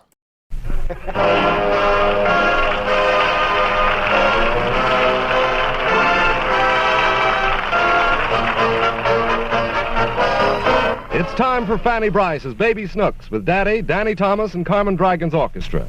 But now, Toby Reed, set the scene. Well, it's a bright, sunshiny day in Sycamore Terrace, and coming down the street towards the drugstore of that sour-faced Mr. Tremble is that gay young man in gray, Danny Thomas, in the role of Jerry Dingle, that daydreaming postman. Hello, Mr. Tremble. Hello, Jerry. Oh, bright and cheery as usual. Hey, Mr. Tremble, I don't like to ask you a personal question, but why is your face always so green? I don't like to ask you a personal question, Jerry, but why don't you mind your own business? That's a personal question. You know, Jerry, it's a lucky thing I hate people. Why?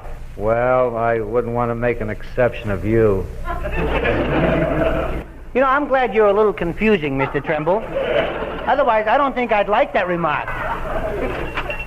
Oh, hello, Mr. Tremble. Oh, say, Jerry, on your way back to the post office, would you hand this deed to Mr. Peroni at the City Hall? Mr. Peroni? I don't remember him. Oh, sure you do. He's got a great big smile for everyone. Big smile? Yeah, nice disposition. Yeah. And a wonderful personality. A big smile, nice disposition, wonderful personality. Oh, I remember him now. What a rat he is. If I had $1 million. Daddy, wait for me. Snooks, I thought I told you to stay home and take care of Robespierre. He's all right, Daddy. I left him out in front where the kids are playing baseball. Well, what makes you think they'll watch after Robespierre when they're playing baseball? He's home plate.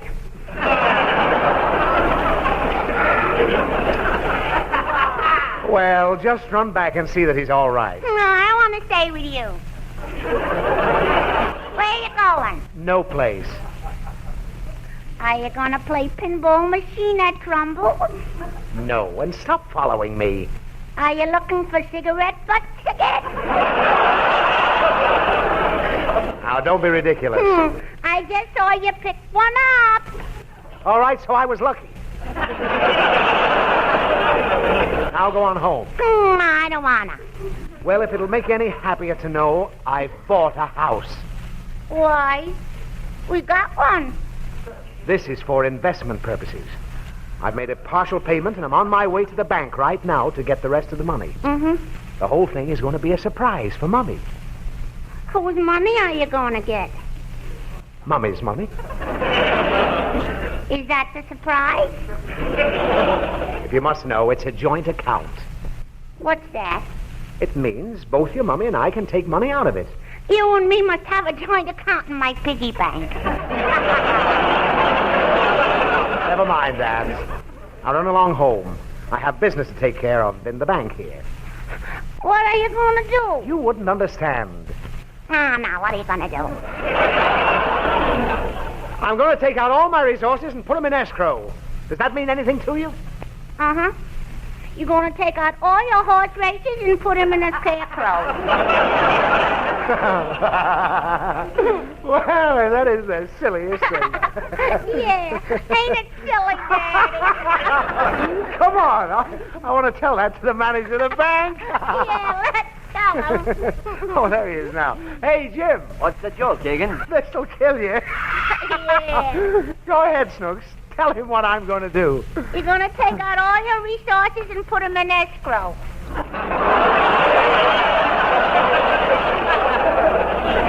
What's so funny about that?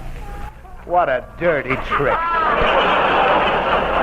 I'll see you later, Jim. All right, I'll be down the hall in my office. Daddy, what are all those people standing in line for? This is a bank. Oh. What do you think they're standing in line for? To feed peanuts to the monkeys in the cages. They're not monkeys. Are you sure? I ought to be. I give them my salary every week. Well, Well, what? that's peanuts. I wish Mommy had stopped talking in front of you kids. Oh, here's a window that's free. Are you going to get some money for nothing? No. No? I mean, there's a teller here, and she isn't busy. Gee, she's funny looking. Teller might hear you. The what? Teller. Gee, you're funny looking. I'd like to make a withdrawal, please. I knew I shouldn't have let you come in. Here you are, sir. Oh, thank you. Well, come on, Snooks. Mm-hmm. We've got to go to Mr. Jackson's office. Where is it? Right down this hall. Oh. See, the names are written on the doors. Mm-hmm. You look on that side, and I look on this side. Bemelman, Winkleman, Consulman, gentleman.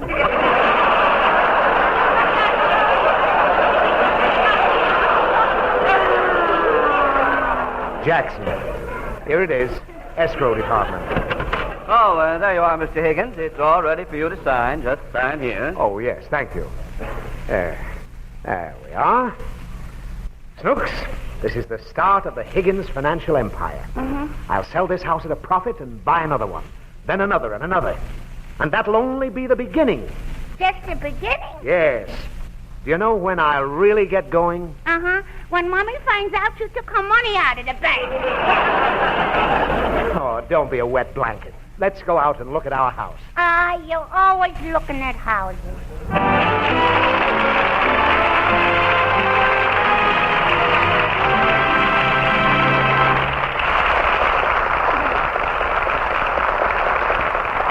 And now let's listen to Carmen Dragon and the orchestra play his arrangement of Anything Goes.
is a great number, Carmen. Thanks, Jerry. Did you hear all of it? Yeah, that business of making so much noise on Anything Goes is very good, you know. It stays in your mind. Well, thank you. Say, Carmen, what kind of an instrument did you use to make that shot? Gun? Oh, a gun? You mean if I go hunting, I gotta join the musicians union? Well, no, Jerry, but I always try to get real effect in my orchestra. Oh, that's the best way, Carmen. If you want to get fiddle music, there's nothing like a fiddle. That's right, Jerry. The same goes for a trumpet. Well, I suppose so, but a bugle is just as good. Well, so long, Carmen. Where are you going, Jerry? Oh, I gotta see Mr. Peroni down at the city hall. Oh, dun dun dun dun dun dun dun. Anything goes, bang, bang. Oh, that's so good, you know. I like that.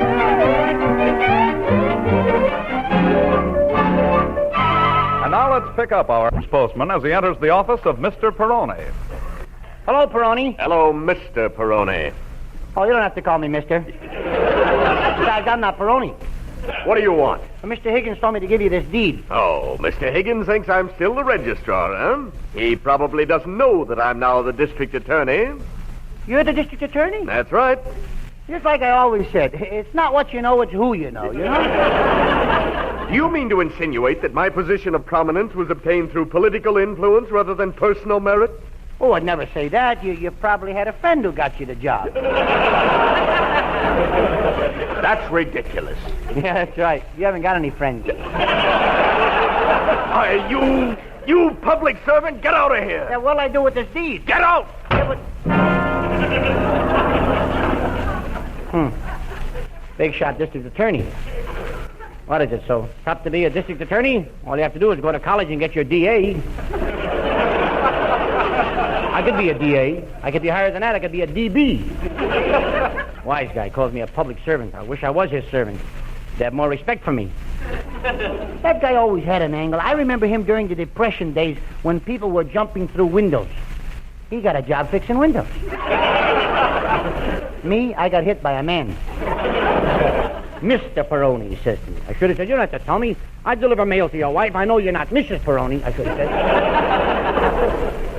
That would have taken too long. He'd have thrown me out by then. So what? I didn't say anything. He threw me out anyway. What a day. I didn't have a fight. I walked out, didn't deliver the deed. No hits, no runs, no errands. Wow. You know, Dingle, I admire you. You're feeling miserable and you can still think of a joke. Sure, we're not going to let a DA get me down. I could be much bigger than him. I could be a fighting DA. Sure, why not? It's a free country. I'm a citizen.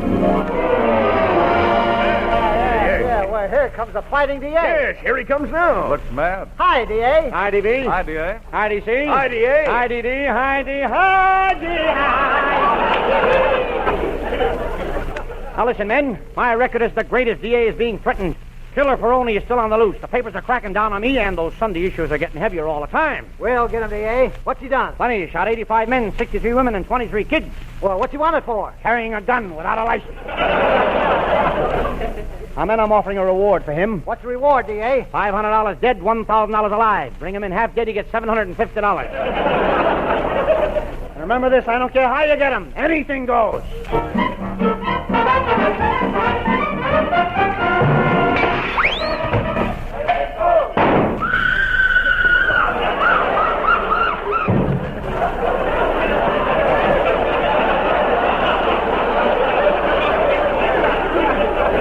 I must be dreaming. Hey, DA, listen to this. A murder's just been committed out the baseball field. The body was found dead right outside the third baseline. Looks like foul play. Hello, Mr. Dingle, attorney speaking. Hello, DA. This is Special Operative 123 plus tax.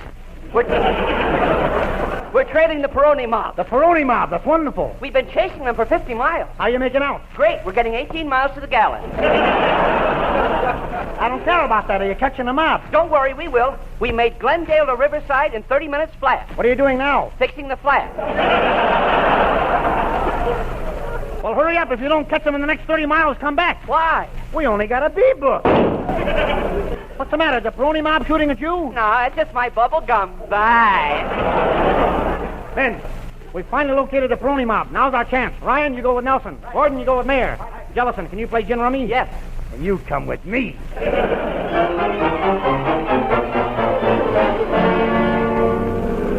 meant to ask you, Jelly. You were supposed to cover the First National Bank last night. Where were you? Oh, I was at the Second National Bank. That's a big idea. That's where I keep my money. Calling all cars. Be on the lookout for Butch Peroni. He is wearing a dark blue coat and trousers, brass buttons, and police badge 4522. Also go to Third National Bank. Pick up Officer Ryan. He is wearing a nightstick. That is all.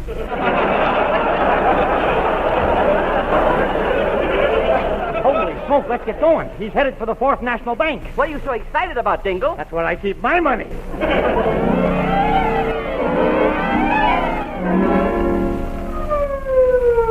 All right, Peroni, I got you surrounded. I ain't worried. Why not? I'm in here with Humphrey Bogart. Humphrey Bogart? Yeah. Got a match? Hey, what am I doing here? Don't fool around with me. What are you guys doing in there? We're robbing a bank. What do you think you are, the board of directors? Come on, I'll give you 2 minutes to get out of there. Chief, remember that's Peroni you're talking to? He's killed 23 DAs in a row. Peroni, I'll give you 48 hours to come out. Hey, you get away. I'm going to shoot through the door. You shoot through the door and I'll shoot through your heart. Who said that? I said that. I shouldn't have said that. You can't finish me, Peroni.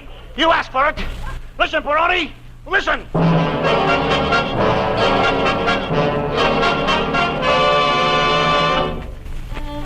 Don't defy my authority.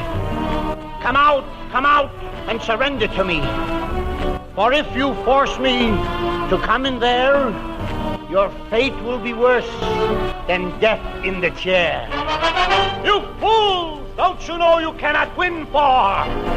This is what you're letting yourselves in for. I'll be mad at you. Oh, no, not that. I'll be mad at you. Please bear us back. Now, you may not like to hear it, but you're very stubborn men. If you oppose my will, I'll never talk to you again. I'll be irked with you. Your anger's great. I'll be irked with you.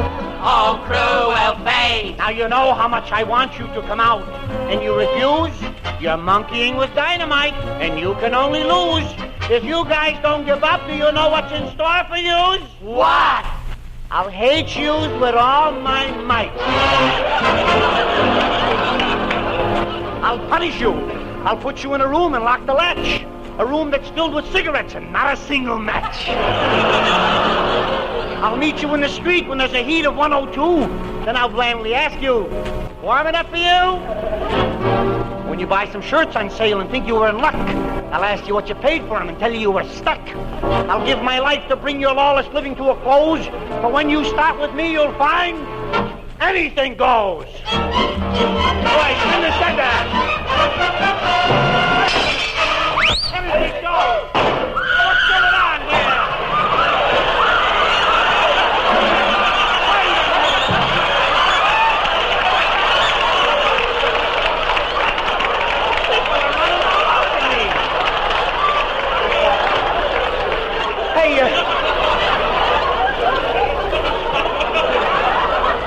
Hey, which way did she go? I'll be sore at you. We're all so hurt. I'll be sore at you. Don't do us dirt. You know, crime doesn't pay, and as the DA, I hear my duty call. I warn you here and now, I won't show mercy if you stall. If you guys don't come out, I'll bang my head against the wall. Ow. I did, too. I'll hate you with all my might. We're coming. We're coming. And there's one thing we must say. I know it bells and we'll sing it together. Crime does not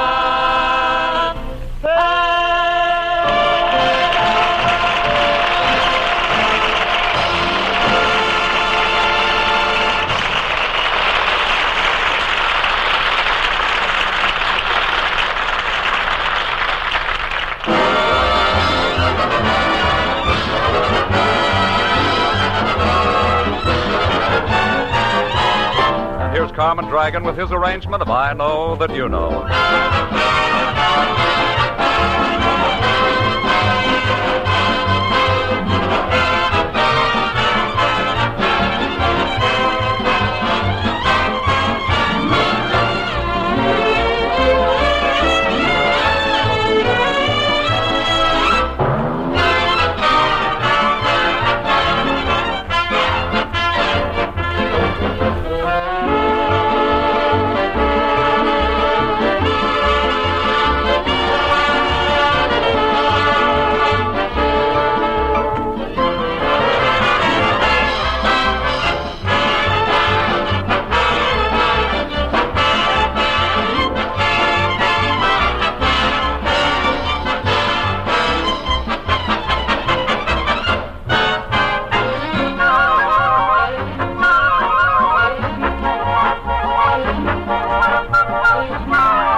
Find Snooks and Daddy en route to the house that Daddy has bought with Mummy's money. Dusk is falling.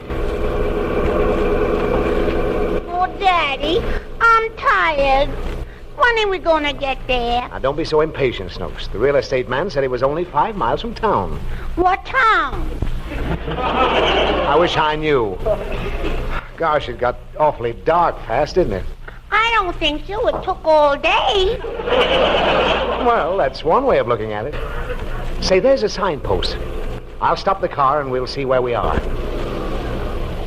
Oh, it's too high up, Daddy. I can't see a thing. Oh, neither can I. Snooks, one of us will have to climb up there and read it. One of us? Yes. Which one? Oh, what's the difference? I'll give you a boost.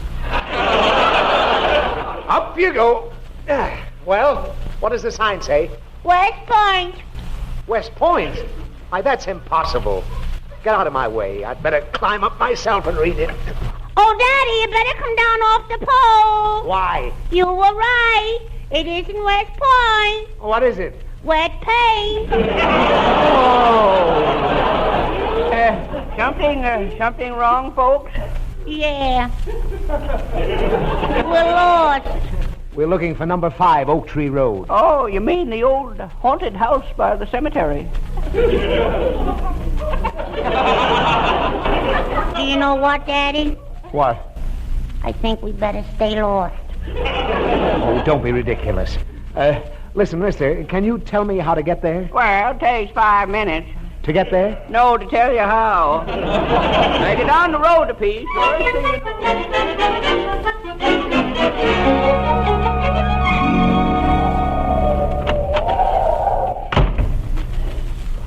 Gee, it's spooky in here, Daddy. Oh, come on. You don't believe in spooks, do you? Don't I? Oh, that was just the door. I'll light a candle and show you around. It's really a lovely house. Snooks, hold the candle still. How can I light it when it's shaking so? I ain't holding it. You aren't? No, you got it in your other hand. Oh, yes. I bet you think I'm afraid. I bet you're right. Look at this beautiful room. What a buy I made. Why, these floors are solid oak. What are all those little holes in the floor? They're not holes. They look like holes to me. They are holes. But you said they're not holes. That's right. What's right? They're not holes. Well, Daddy, are they holes or ain't they holes?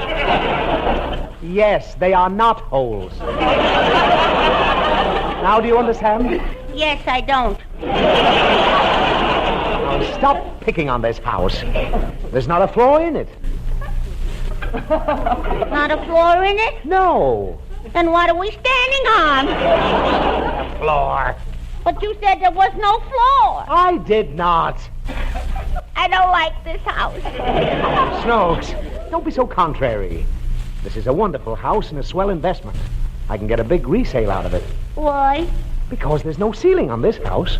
Here we go again. Follow me and we'll look at the other rooms. Gosh, it's drafty in here, isn't it? Yeah. Close that window.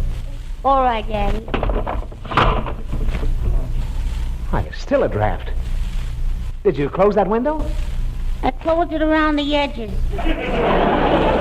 But it's still open in the middle. Oh, broken. Well, what's a broken window as long as the rest of the house has a good sturdy...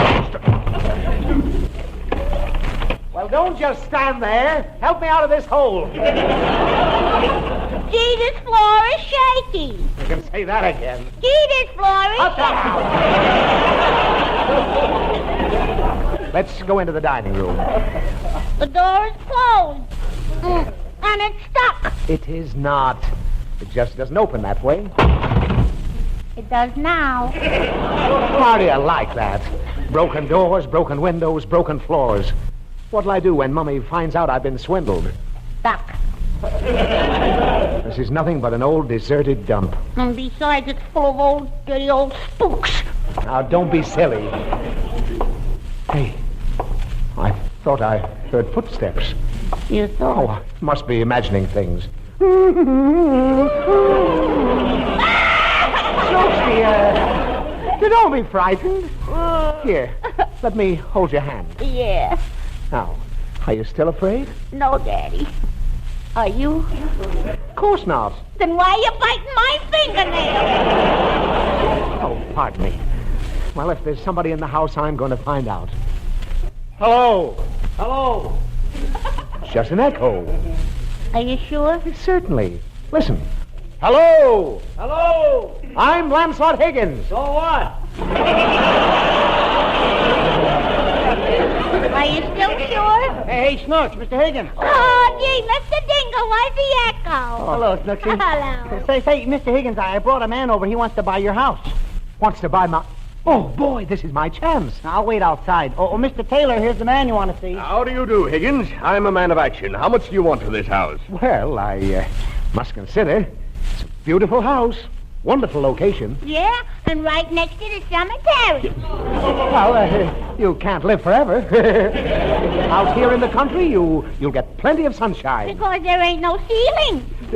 That's what I said. There's plenty of sunshine. And there's no floors, and the windows and the doors are broken. Oh, what a child. Mr. Higgins, I'll give you $2,000 cash. Dollar for dollar what you paid. Why?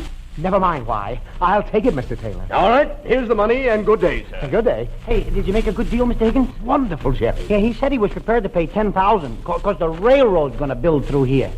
Railroad? 10,000? Oh, I'm sick. Don't worry, Daddy. We wouldn't like the house anyway. We wouldn't? Why not?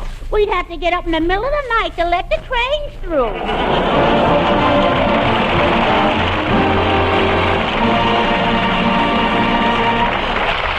Admit that my hair isn't curly, and I know that my features are plain. I'm not very strong, I have lots of things wrong, but I have the perfect brain. Don't you believe it? Who said that? I'm the smartest man in the world.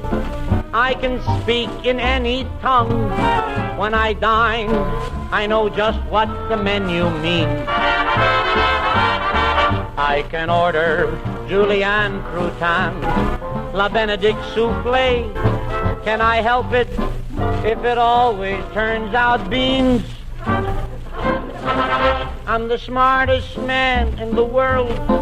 I can figure income tax and it doesn't cause the slightest mental drop. I can add dependence to the gross times 30 million bucks. It'll come in handy if I find a job. I can figure out a gadget that'll run a plane large enough to hold a troop on. It'll fly 4 years on a gallon of gas. Can anyone spare a coupon? I'm the smartest man in the world. I'm a super genius plus. There is nothing that my brain cannot construe. I'll go down as the most brilliant man the country ever had since Columbus came in 1462. Or was it Roosevelt? I'm a self-reliant mental giant, very zealous, Einstein's jealous, the very smartest man in the world.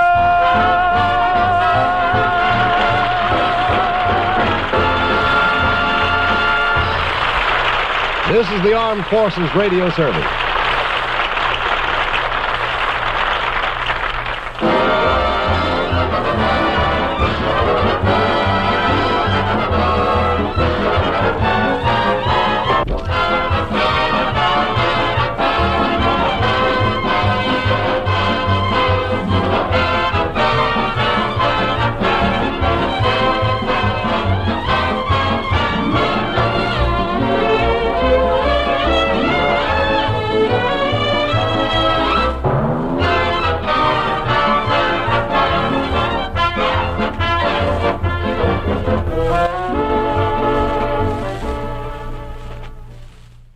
Fanny Brice as Baby Snooks, Hanley Stafford as Daddy, and Danny Thomas as Jerry Dingle. And the Fanny Brice Baby Snooks Show from 79 years ago, February 18th, 1945, here on Classic Radio Theater with Wyatt Cox. Up next, the old schnozola, Jimmy Durante visits us.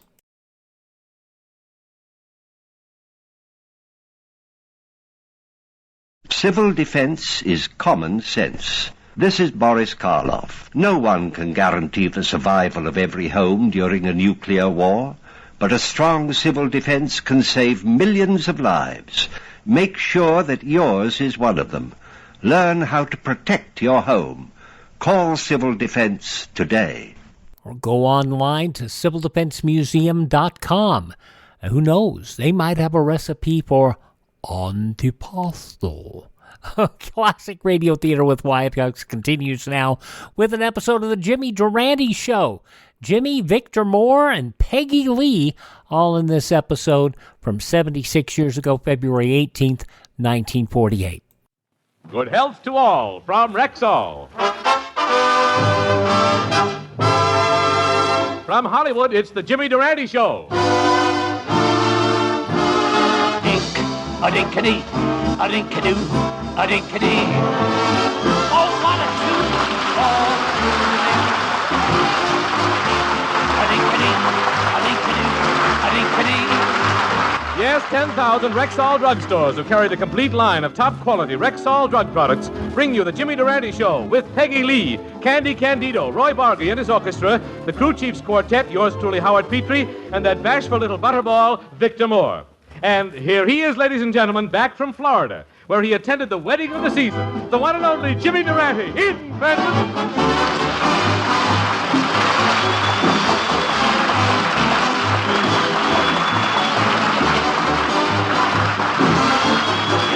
Start off each day with a song.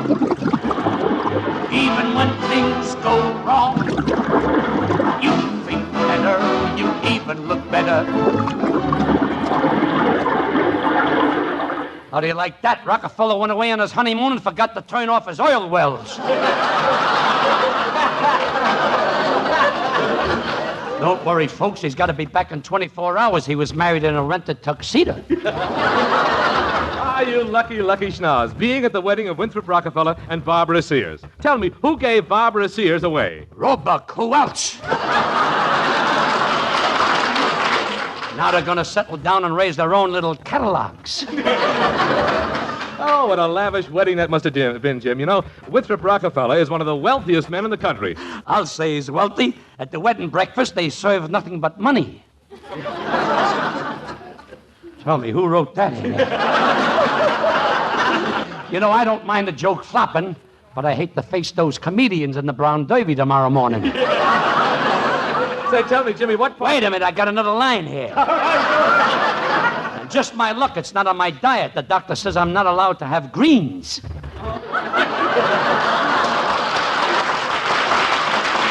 Jimmy, what part did you take in the ceremony? Were you one of the ushers? No, Howard. I think the ushers were all gas station attendants. Gas station attendants? Well, what makes you think so? Well, as I walked down the aisle, one of them grabbed my nose and said, "I'll look under the hood and check your oil, sir." I was so bunked up, I walked on without letting them clean my eyeglasses. But the wedding trip to Florida was just a Durante diversion. While I was at the betrothal, I picked up some inside information about President Truman. You did, huh? Well, what about Truman? Is he going to run? Is Truman going to run? He ain't building that balcony for Dewey.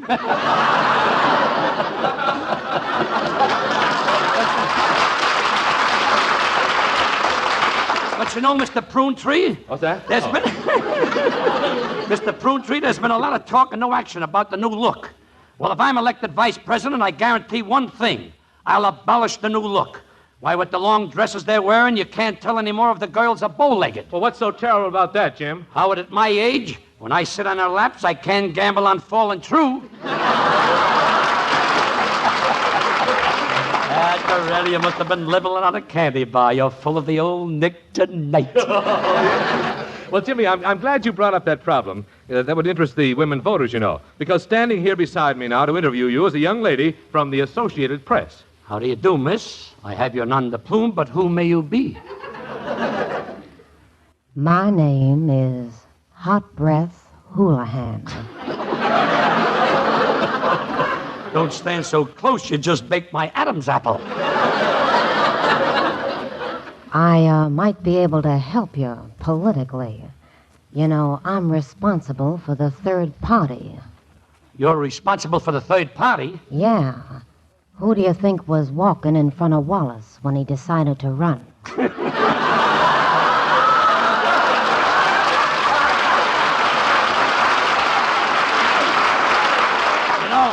I thought he was a little out of breath when he made his speech of acceptance. But tell me, Hot Brett, what do you think of my chances of getting the women's vote? Ah, the women are gonna go for you, muscles. I ought to know. You're beginning to get under my skin. I better not. It's pretty crowded under there as it is. Look, couldn't we get back to politics, Miss Houlihan? Tell me, do you think I'd make a good vice president? Oh, I'm sure of it. Why, when I look at you, I can see America written all over your face. You can? Your forehead, strong and noble like the high Sierras. Your cheeks, soft and downy like the bluegrass of Kentucky. And your chin jutting out like the rock-bound coast of Maine. That's a lovely trip around my profile, but you skipped Pike's Peak.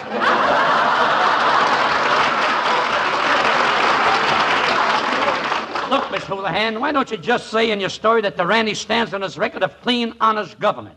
Well, that's all right for the proletariat. But how do you stand on cultural matters? When it comes to that, I'm a vulture for culture. I have a season pass at the Metropolitan Opera House. Let me tell you about it. Seeking my favorite diversion last night and feeling in the pink, I steps into my plush-upholstered hansom. With my 2 footmen commanding the poop deck and my Arabian steeds going at a gentle trot, we approaches the theater marquee, and what happens? The red carpet is rolled out. My 2 footmen descend from the poop deck. They open the door, and I steps out. Looking up from the gutter, I said, "Who told you to remove the running board?" Picking myself up and ignoring the stares of the hoi pollou, I makes my entrance gallantly into the Diamond Horseshoe. I looks around. Mrs. Van Skyler is whispering to Mrs. Murray Hill. Mrs. Murray Hill is whispering to Mrs. Susquehanna. And what are they saying? Is it a bird? Is it a plane? Is it Superman? No, it's a bum.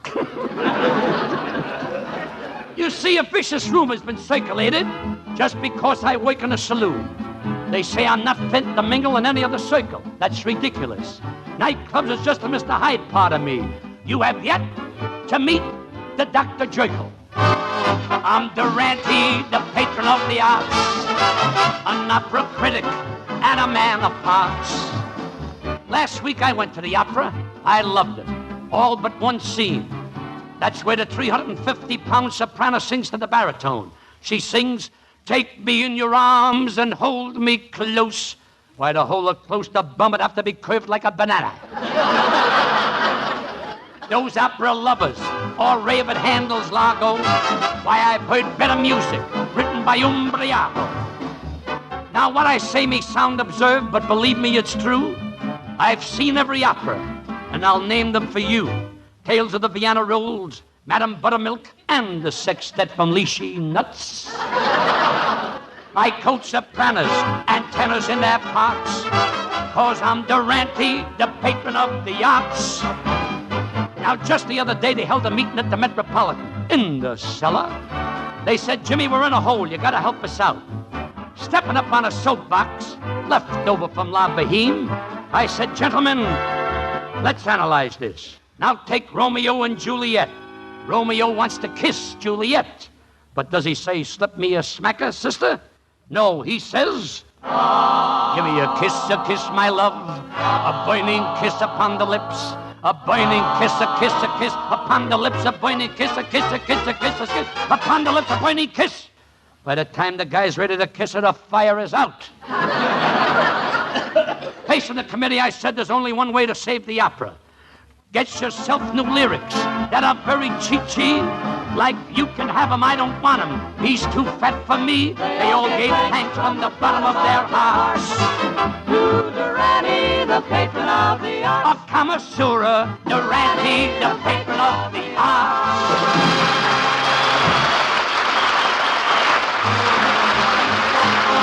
If you want to be sure that the product is pure when you ask for a drug preparation, buy the Rexall line at the Rexall sign of Rexall identification. Did you know that more than 2,000 different drug products bear the name Rexall? That's a big family indeed, and a highly respected one, too. For in millions of American homes, the familiar name Rexall has come to mean the utmost in quality, purity, and reliability. So for any and for all of your drug needs, always buy Rexall. Have confidence in what that name means. Quality, purity, and reliability in drug products. Get them at Rexall drugstores throughout the nation, where 25% of America buys its drug needs. If you want to be sure that the product is pure when you ask for a drug preparation, buy the Rexall line at the Rexall sign of Rexall identification. Good health to all from Rexall.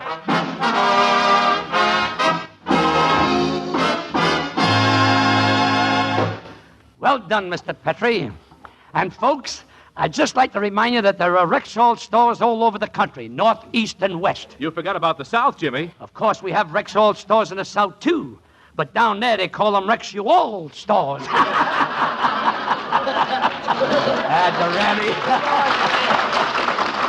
Durante, if you weren't so handsome, you'd make a good comedian. Jimmy, before you go any further, there's a message here for you from your friend, Mr. Ripple, the Commissioner of Rivers and Waterways. You mean the guy with the moist voice? Yeah. He's out of town, so he sent the message over with his little boy, Trickle. Oh, that's fine. It's good to see you again, son. Well, how do you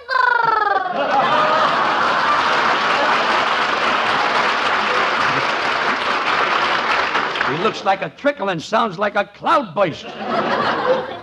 But, now, what was the message your father gave me for me? He says he can help you in politics. How can your father help me in politics? Well, he's the guy who made Tom Dewey. Dewey is right. What a family. With you and your father both talking like that, it must be pretty moist around your house. Moist? I was 5 years old before I found out I wasn't a duck.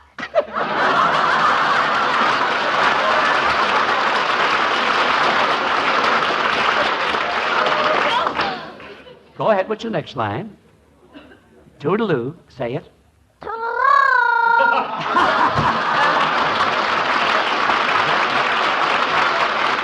Well, you know something, Howard?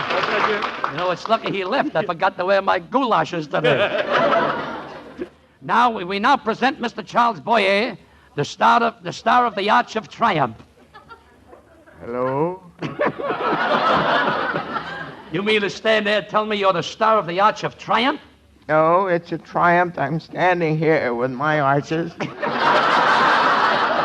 Victor Moore.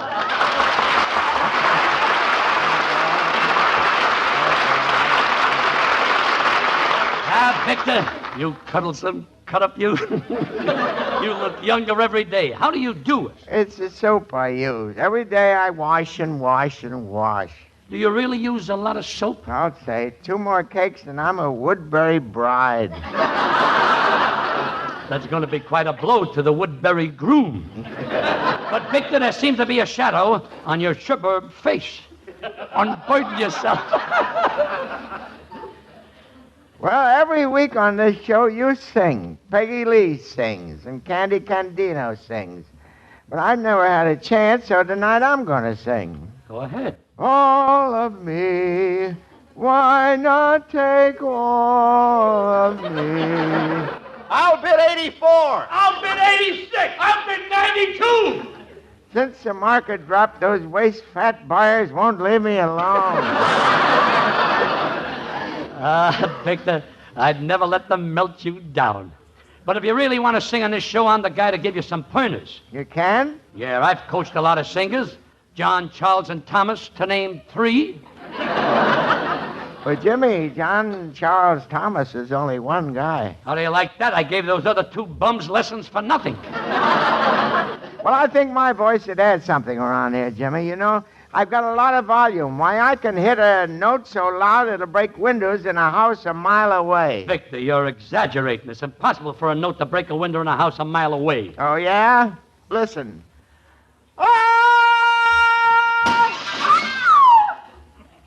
Oh, I'm sorry, madam. I didn't know you were in there. You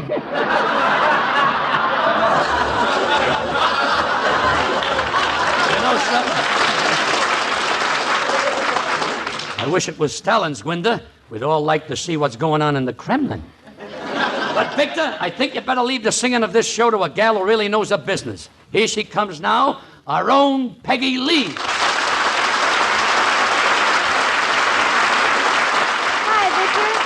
Hi, Jimmy.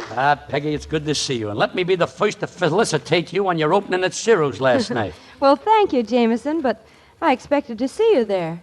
And how come you didn't show up, Victor? I wanted to, but it was the night of my Boy Scout meeting. Well, what's your excuse, Jimmy? The Girl Scouts were meeting, too. I love that kind of carrying job. Well, opening at Ciro's is really a thrill, Jimmy. When I left the bandstand, I was so excited I tripped and fell right in Sidney Greenstreet's lap. Why, Peggy, that must have been awful. I'll say it was. I was aiming for Cary Grant. Well, Peggy, Jimmy and I are going to do the town tonight. We'll drop in at Ciro's and see you. Yeah, and tell the bubble dancers not to worry. I put a kink in Victor's bean shooter. Now relax, Victor, while Peggy gives us a sample of what we can expect tonight. Love is funny, or it's sad, or it's quiet, or it's mad. It's a good thing, or it's bad, but beautiful.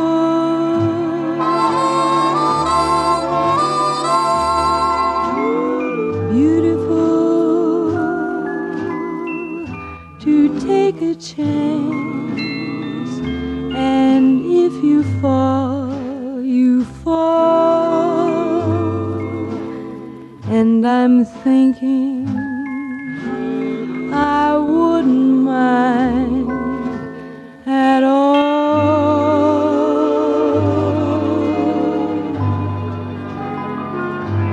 Love is tearful, or it's gay. It's a problem or it's play. It's a heartache either way, but beautiful.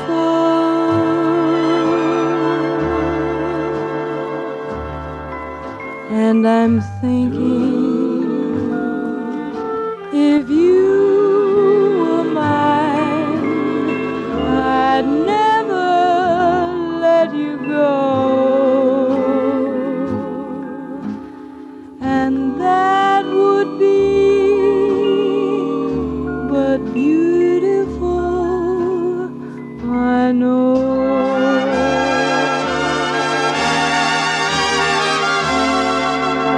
And I'm thinking, if you were mine, I'd never let you go. And that would be but beautiful, beautiful, I know.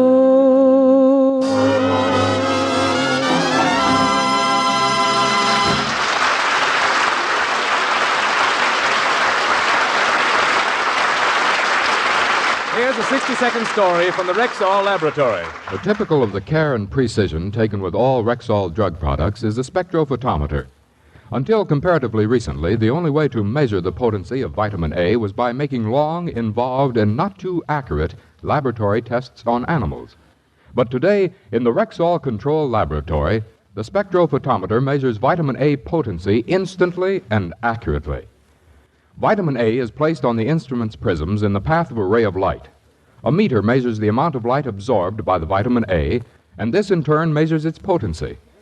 The spectrophotometer can't make a mistake. It's your guarantee that Rexall vitamin A products meet Rexall's high standards of accuracy. And it's one more reason why your Rexall druggist can say, you can depend on any drug product that bears the name Rexall. So for any and for all of your household drug needs, always buy Rexall at Rexall drugstores everywhere. If you want to be sure that the product is pure when you ask for a drug preparation, buy the Rexall line at the Rexall sign of Rexall identification. Good health to all from Rexall.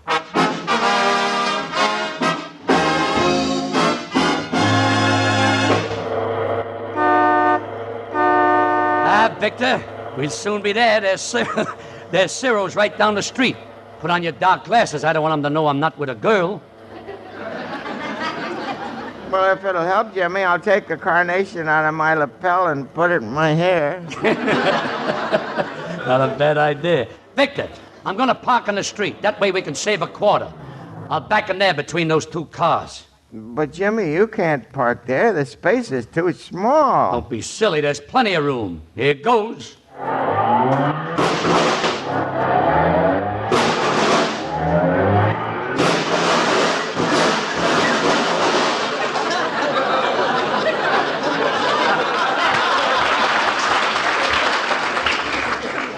That's funny. I just swore there wasn't room enough.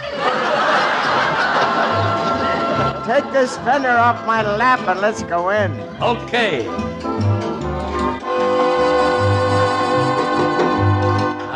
Xavier Cugat. That's what I like, hillbilly music.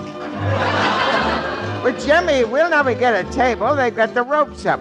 Don't worry, we'll get a table. You're with Durante, the cream of the homogenized set. Check your things, gentlemen. Yeah, here's my stuff.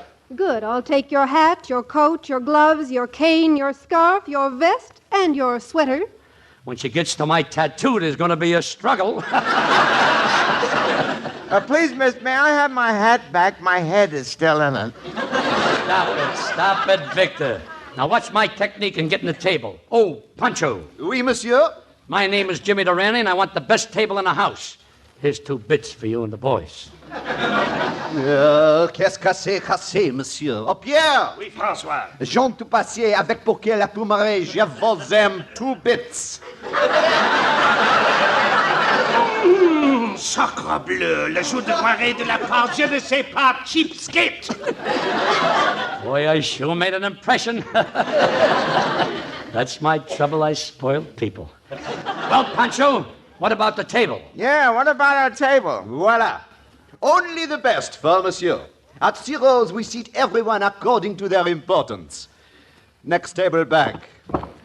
Next table back. Next table back. Next table back. Next table back. Next table back. Well, as long as we're in here, let's wash our hands.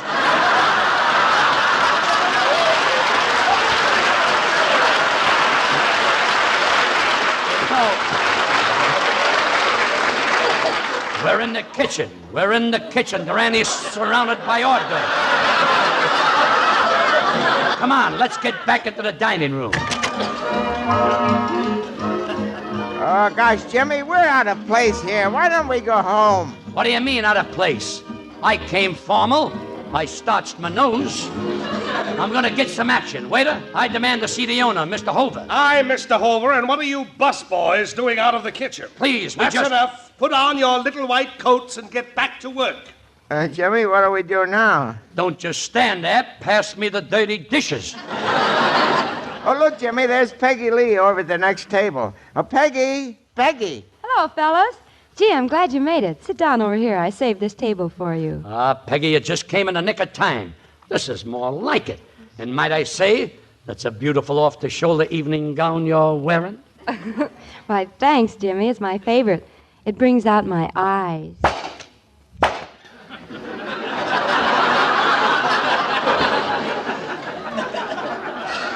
It brings out mine, too. Well, have a good time, boys. The show goes on in a minute. I'll see you later. So long. Pardon, monsieur. Miss Lee ordered dinner sent over for you. The finest Eastern lobster. Well, just a minute. How much is it? $27. $27? That's ridiculous. But, monsieur, this lobster was flown here from New York on the Constellation. Take it back and bring me one that hitchhiked. After all, the lobster is only a salmon wrapped as a gift. Jimmy, forget the dinner. Here comes the Hindu fortune teller. Let's have our fortunes read, huh? Capital idea. Say, Mr. Fortune Teller, I'm a little curious. Do you wear that veil over your face because you're a real Hindu? No, it keeps the flies off. Why, it's Candy Candida. What are you doing as a Hindu fortune teller? Trying to pick up an extra buck? What difference does it make? Let him read our fortunes. Yeah, this is a gay night, and I'm feeling high, believe me. You're right, Jimmy. It must be the Coca-Cola. I'm feeling high, too. Wait till they get the check, you'll be feeling mighty low. You know something, Victor? I'm glad he left. He had his turban on my coffee. Was that a turban? I thought his head was unraveling. Good evening, ladies and gentlemen. The management of Ciro's is proud to present the star of our show, Miss Peggy Lee. Thank you, ladies and gentlemen. But before I start, I have a special treat for you this evening. We have with us those two sophisticated singers of songs, Jimmy Durante and Victor Moore. Come on, Victor, I got a number that'll murder the people. Ladies and gentlemen, ladies and gentlemen, we're about to start a review for you. For you. That's my glee club. But we'll not start a review off with the customary hello. Hello. Hello. Hello. Hello. Hello. Hello, Ora. Hello, Bob. Hello. Wait a minute. There's a guy going in business for himself.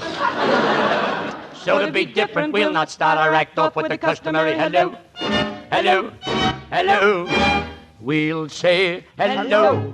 How are you? And how do you do? Long time no see.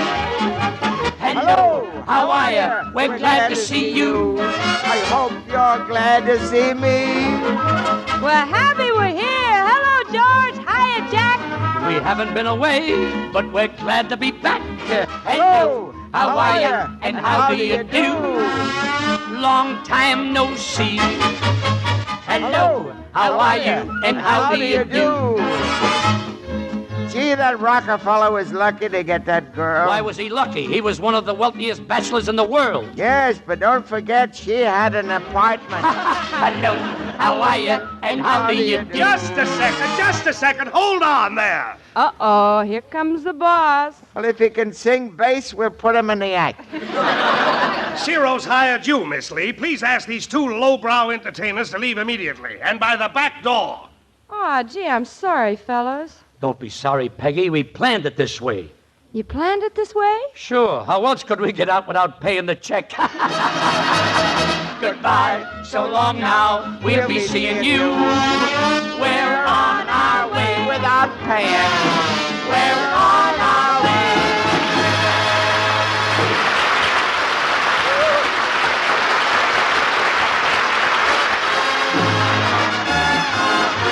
Good health to all from Rexall. We hope you're feeling fine. So always call for Rexall where you see the Rexall sign. Remember, 25% of America buys its drug needs in Rexall drugstores.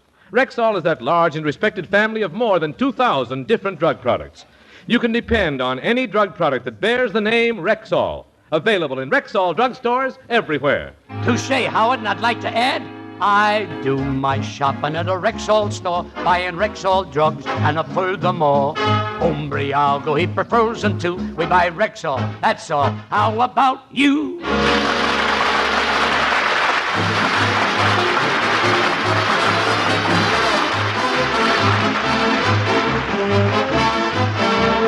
Let me hear that high note.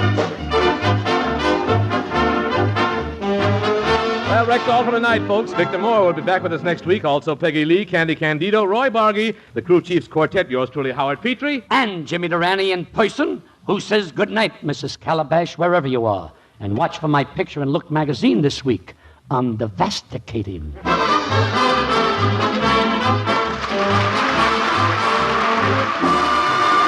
Get well, Dora. And get well, Bargy. Get out of that hospital.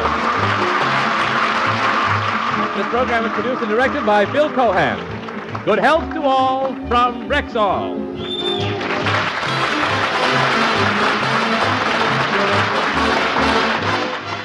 This is NBC, the National Broadcasting Company. From 76 years ago, February 18th, 1948, the Jimmy Durante Show here on Classic Radio Theater with Wyatt Cox. A reminder, go visit our webpage, classicradio.stream. You can stream our shows there, learn about building a classic radio collection of your own. You can find our social media links there.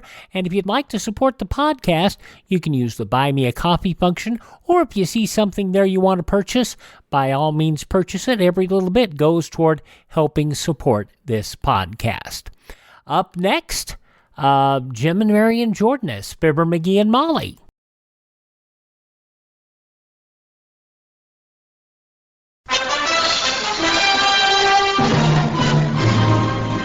If you are planning a new building, the architect can make inexpensive changes in his design to shield against the dangers of radioactive fallout. This technique is called design slanting, which simply means designing for added fallout protection without adversely affecting the use, appearance, or cost of a building. To learn more about slanting, contact your local civil defense director. The great part about a lot of these designs is they're online. Start at civildefensemuseum.com for more information. civildefensemuseum.com.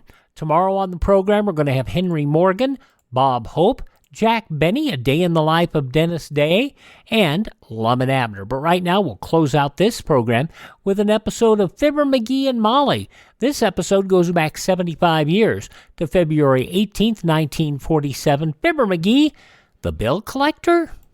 The Johnson Wax Program with Fibber McGee and Molly.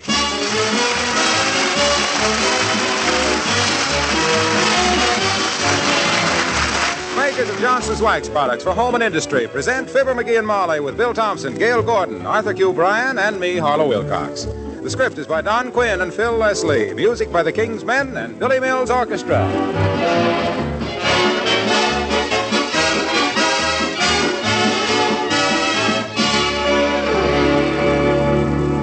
If you have light painted woodwork in your home, and who doesn't these days, I'd like to offer you a little suggestion. Get a bottle of Johnson's Cream Wax. That's right, Cream Wax. Take a cloth and rub a little of this creamy white polish on the most soiled part of the woodwork, preferably where there are dirty fingerprints. If you've never used this newest form of Johnson's Wax, you'll be delighted with what it does. You see, Cream Wax is made especially for furniture and light woodwork, and it contains, besides the wax, 2 effective cleansing ingredients. Cream Wax removes those smudgy fingerprints and soil spots instantly. And with only a light polishing, it leaves a really beautiful, lustrous wax finish. Besides beauty, the wax gives protection against future soiling, makes dusting really easy. Johnson's Cream Wax fills a real need, not only for your furniture and woodwork, but for your white kitchen equipment, too. You probably use Johnson's paste and liquid wax already. Well, now try Johnson's Cream Wax. You'll like it.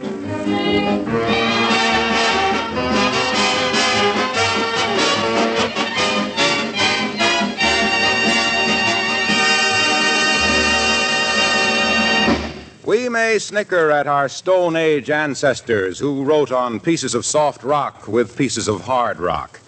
But at least their fountain pens didn't drip all over their tiger skins.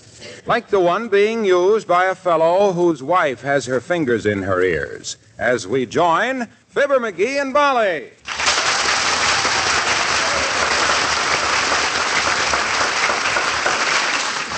This blah-blah squirt gun. This blankety-dad, blankety-ratted, crabbity-blamed imitation of a whipsawed fly spray. This ram-dazzled fraud. Now, this thing... McGee, please, control yourself. How can anybody control myself when this double-dip, frag-plastered, rim-fostered fountain pen throws its prim-hassled ink all over my cluck-weasel shirt? Why, I never heard such language in all my life. I'm shocked. Or I'll bet I would be if I could understand it. What I'm trying to say is this pen is no good. No? No. I could write a cleaner signature with an atomizer. Is that the fountain pen you want on the punch board? Yeah. The one that was guaranteed not just for life, not just forever, but just for 30 days? Yeah, that's the one. To whom are you writing to? I'm making out a couple of checks. I'm strictly the type guy that likes to keep his credit good. Some of these bills are 6 months old. What about the light bill? What about it? I just got that bill a few days before Christmas. Besides, they got plenty of dough. I read in the paper last night where they just passed a dividend. McGee, I simply don't know how you keep up with financial affairs like that. With all the things that you have to do... My, oh my, isn't it a lovely day? Everybody's so cheerful and all. Yes, are you getting along all right in the kitchen, Lena? Is there anything you need? No, I'm right in the middle of washing those dishes, and I thought I'd better see if you've got a dictionary. I just know you have, you both being so educated and all. You want to look up a word, Lena? I could probably tell you what it means. Oh, no, I don't want to look up anything, Mr. McGee. My gracious, I have enough trouble remembering all the words I know now without taking on any new ones. Well, what do you want to know about the dictionary, then? Well, the way I look at it, Mr. McGee, when a girl wants to get away from the kitchen sink for a few minutes, one excuse is as good as another. Well, I'll go along with that, Lena. Oh, I'm real comfortable out there, though, with that stool to sit on and all. I don't stand up any more than I have to lately since Dr. Gamble pulled those 3 teeth. Dr. Gamble pulled 3 teeth? Mm-hmm, out of my leg. Pulled 3 teeth out of your leg? Yeah, a dog bit me, you see. And it was sort of an old dog, and his teeth were loose. He had 2 incisors and a bicustard. The dog was a German sheepherder, I do believe. My goodness, that can be dangerous. I hope the dog wasn't mad, Lena. No, but I sure was.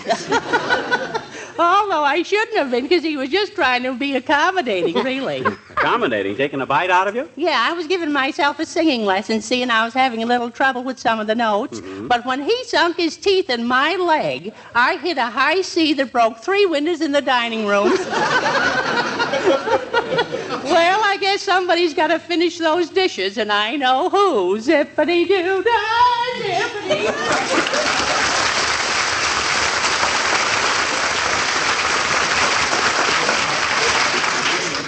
My. She's awfully fond of music, isn't she, dearie? She's awfully fond of her own singing. I'll go that far. But hey, I gotta get these checks signed. If I can get this dad-ratted fountain pen to stop leaking all over the place. Come in. Oh, it's Dr. Gamble, McGee. Hello, Doctor. Hello, my dear. And how are you today, Napoleon? Napoleon, eh? In a complimentary mood today, ain't the doctor? No, not necessarily. Napoleon was just another little egomaniac who thought he was better than he was. Just the same, Doctor. He almost beat Alexander the Great at Waterloo. No, that was Julius Caesar, Molly. Napoleon lost the Battle of Waterloo to Sigmund Romberg.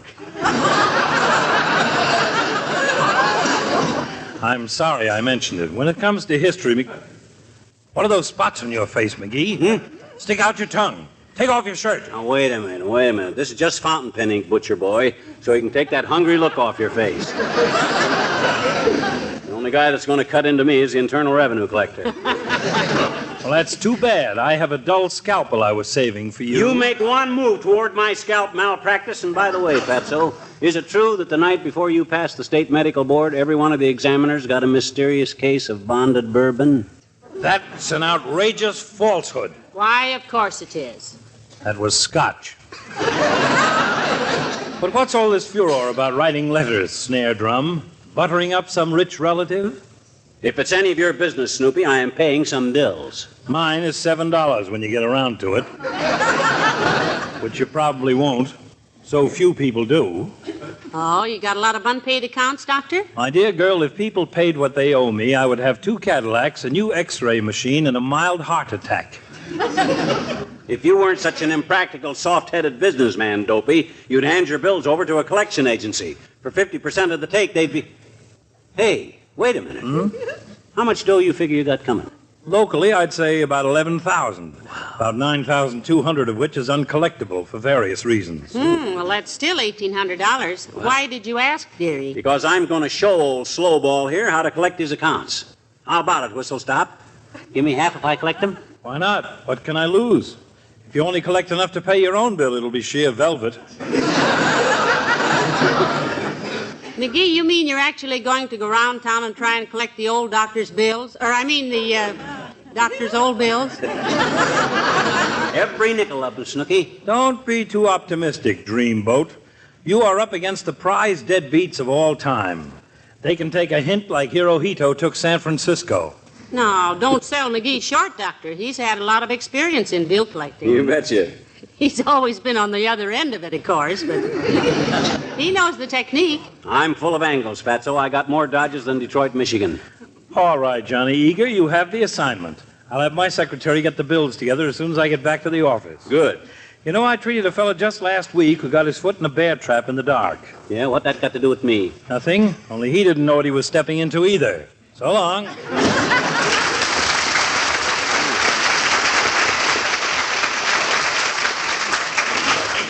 You've undertaken quite a chore, haven't you, dearie? Collecting all those dead bills? Oh, my gosh, Molly. I'm just doing it for sentimental reasons. Ah, you are? Yeah. I love money.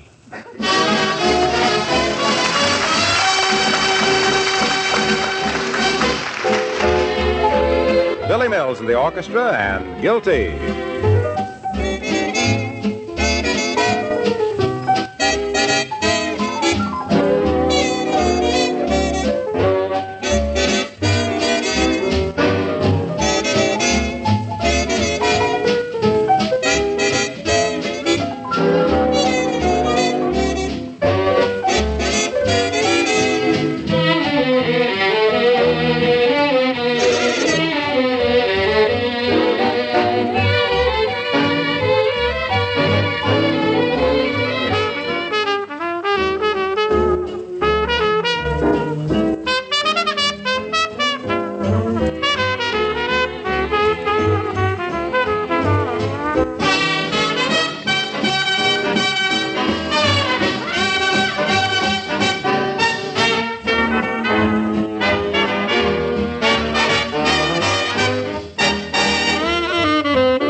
My gosh, this is easy money, Molly. We've collected $29 already. Well, here's the next one.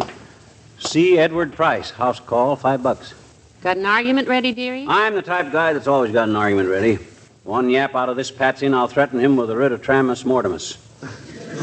Heavenly days, what on earth is tramus mortimus? I don't know, I just made it up. But just mention the word writ to the average guy, and he folds up like a carpenter's yardstick. Come on. What's that in your hand? Phony police badge.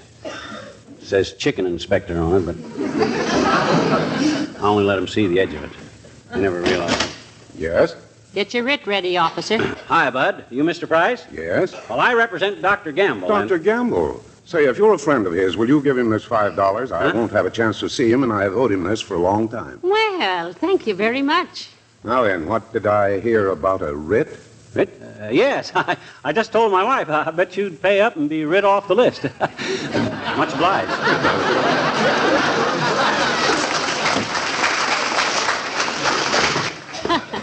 He took the wind out of your sails like lightning had struck the mast. Well, if it's all going to be this easy, it won't be any fun. $34 collected already without a struggle. Well, we still have to collect 1,766. Mm-hmm. And that, as the elephant said when he ate the snuff and sneezed, ain't hay fever. Where next? Right here. I sorted the bills so the calls would come close together. Mrs. Agatha Trilby. Seems she owes $12. Delinquent. This ought to be a... How many times I gotta tell you I got no rooms to rent? Huh? I don't even rent rooms. I just put that ad in the paper so my husband would think I was making some money and come home. The minute he sticks his big red nose in this door, I'm gonna break every... Wait a minute. Hold it, sis. Don't get your house dress in a hassle. Well, we're not looking for rooms. We're collecting bills for Dr. Gamble. Yeah. That quack. I don't owe him $12, and he knows it. How'd you know the amount was $12 if you didn't know it? He was passing by when my twins were born in a taxi cab. I didn't ask him to help. And if he thinks they're only worth $6 apiece, I hate him 24 hours a day.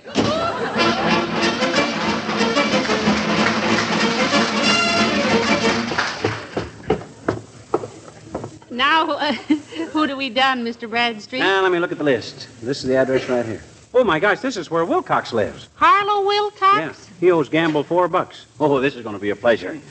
My gosh, I wonder if Racine knows he's running head over heels into debt like this. Oh, I hardly call $4 head over heels. Well, it ain't the amount. It's the principle of the thing. You see, if they... Good day. What can I... Oh, hello, Molly. Hello, pal. Come on in. I haven't got time, thanks. This is business, Mr. Wilcox. Junior, this is a painful thing for me to say. Huh? But I hate to see a young man like you deceiving the company you work for. Yes. After all, they have confidence in you. What are you talking about? Your debts, Mr. Wilcox. What debts? Don't try to brazen it out, Junior. We're your friends. Yes. We want to help you. Sure. Every young man makes mistakes. Yes. Maybe you just got in with fast company. Maybe it all started innocent, matching pennies or something.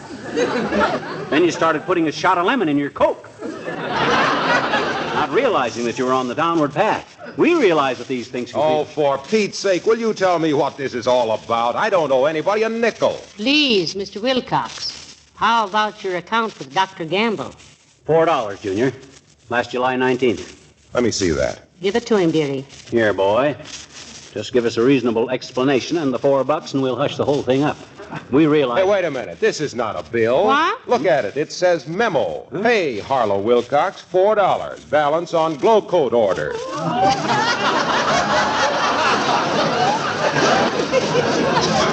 Well, I'll be How'd that get in with these bills? Well, we apologize, Mr. Wilcox. Oh, that's all right, folks. I remember the incident very well. Yeah. I was in Doc's office one day, and I commented on how shabby his linoleum was getting. I told him to use some Johnson's self-polishing glow coat on it. He said his office girl didn't have time. I told him it didn't take any time. Pour a little out, I said, and spread it around, I said. In 20 minutes or less, I said. Okay. We know all about it. And it would make his office linoleum look like new again. Much more attractive and sanitary looking to his patients. So I took some Johnson's glow coat up and showed him. Yeah, but what that... he loved it. That glow coat made his office look like it had been refurnished. Really sparkled. Well, sir, Doc was so tickled he ordered a case of glow coat right away. This memo was to pay the balance of the bill. Okay, Waxy. I'm sorry. Come on, Molly, we'd better go. Hey, wait a minute. What is it, Mr. Wilcox? What do you want? $4. What? Doc owes me $4. It says so right here. Come on. This is a painful thing for me to say, boy. But if the company knew you were holding out payments... Give it to him, McGee, for goodness sake. Okay, I know when I'm licked. Here, Waxy, $4. Thank you. You know what I'm going to do now? What? Go home. Oh, I am home. So long.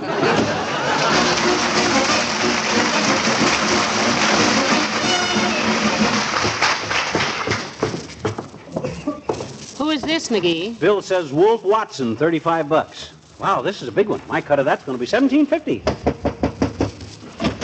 Yeah. Good day, sir. Collectors, Bud. You got a bill against you for $35. Account with Dr. Gamble. Want to pay up, or do I slap you with a writ of tramus mortimus? Take it easy, Mac. My wife's just inside. Don't you owe this bill, sir?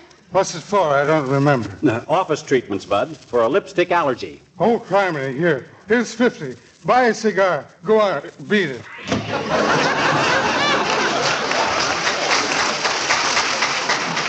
Imagine that, a $15 tip.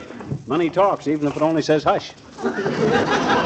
That bill just said office treatment's $35. How'd you know it was for a lipstick allergy? No, I made that up. He said his wife was just inside, so I thought that would get some fast action. And now, let's see. How much money we took in so far yet? $84. Less before you had to pay Mr. Wilcox. That's an even 80. My end of that is $40. Not bad. I could believe good on $40 a day, I could. Well, here's the next victim, baby. What's the name? Lancelot Eisenhower Dempsey. Got him down for $22. Well, we've only had one failure so far. Hello, folks. My God. Wimple! Heavenly days. What are you doing here, Mr. Wimple? I own this house, Mrs. McGee. But don't tell Sweetie Face. You know my big old wife. Yeah, but who's Lancelot Eisenhower Dempsey? That's me. Huh? I own this house under that name. Well, what's the idea of the extra house, Mr. Wimple? Oh, it's just sort of a hideaway, Mrs. McGee. There isn't any furniture in it, but I come here almost every day and sit on the floor and read my bird book.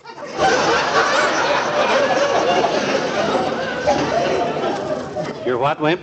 My bird book. Won't you come in? We can sit on the floor in the dining room. That's soft pine. No, thank you, Mr. Wimple. We're out collecting bills for Dr. Gamble. Got Lancelot Eisenhower Dempsey down here for $22, Wimp. Oh, gracious, I forgot all about that. Yeah? That was for setting my broken arm the time Sweetie Face twisted it because I did something naughty. Mm-hmm. What'd you do, kid? Well, she put on her slacks one day. Mm-hmm. Although why they call them slacks on her, I'll never know. Anyhow, she had them on and she was doing her yogi exercises and had her ankles crossed behind her head. Uh-huh. I taped them together with adhesive tape. Then I stood well back and made faces at her. Well, how on earth did she get loose again? She rolled across the room and knocked the telephone off the hook. Ooh, called the police, eh? Yes, but they didn't answer. I'd cut the wires. An aluminum salesman cut her loose 2 days later after he gave her a cooking demonstration first. I hid here for 2 whole weeks that time. Mr. Wimple, I don't like to be inquisitive, but how did you happen to marry Sweetie Face? Oh, I didn't. She married me. She asked me one night, "Can you cook, Wallace?" And I said, "Well, I can make fudge." And she said, "I think I'll marry you anyway." And I said, "No, dear," I said, "but you can be a sister to me." And she said, "You think so, brother?" The next thing I knew, we were on our honeymoon. You won't tell her I live here under another name, will you? Oh, of course not, Mr. Wimple. Here's Dr. Gamble's $22, Mr. McGee. Oh, thanks. How'd you ever think up Lancelot Eisenhower Dempsey, Wimp? Oh, it just appealed to me somehow. It's such a brave name. Well, remember now, don't tell.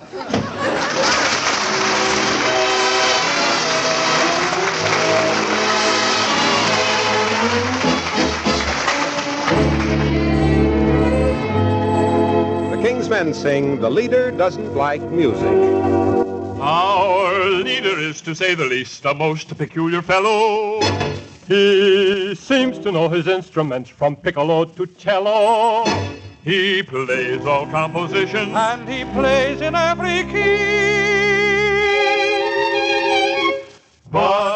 has one peculiarity. Oh, the leader doesn't like music. Ta-ra-ra, ta-ra-ra, ta-ra-ra-ra-ra. Oh, the maestro, he's no like the music. Ta-ra-ra, ta-ra-ra-ra-ra-ra. For when he was a boy, he never could enjoy the fun that the other fellows had. His father, who was very stern, said it's music you must learn, and that's what really made him mad. Oh, the leader doesn't like music. Ta-ra-ra-ra-ra-ra, ta-ra-ra-ra-ra. Though the people on the floor may be clamoring for more, with his baton in his hand, he will have you understand that the leader doesn't like music, and the leader doesn't like the band. Oh, the leader hates all kinds of music. Whoop, whoop. Ta-da-da, ta-da-da, ta-da-da-da-da. He doesn't like it sweet. Oh, he doesn't like it hot, da-da-da, with the stick in his hand. He'll have you understand that the leader doesn't like music, and the maestro doesn't like the band boys, and the band boys don't like the leader either, and the leader man doesn't like the band.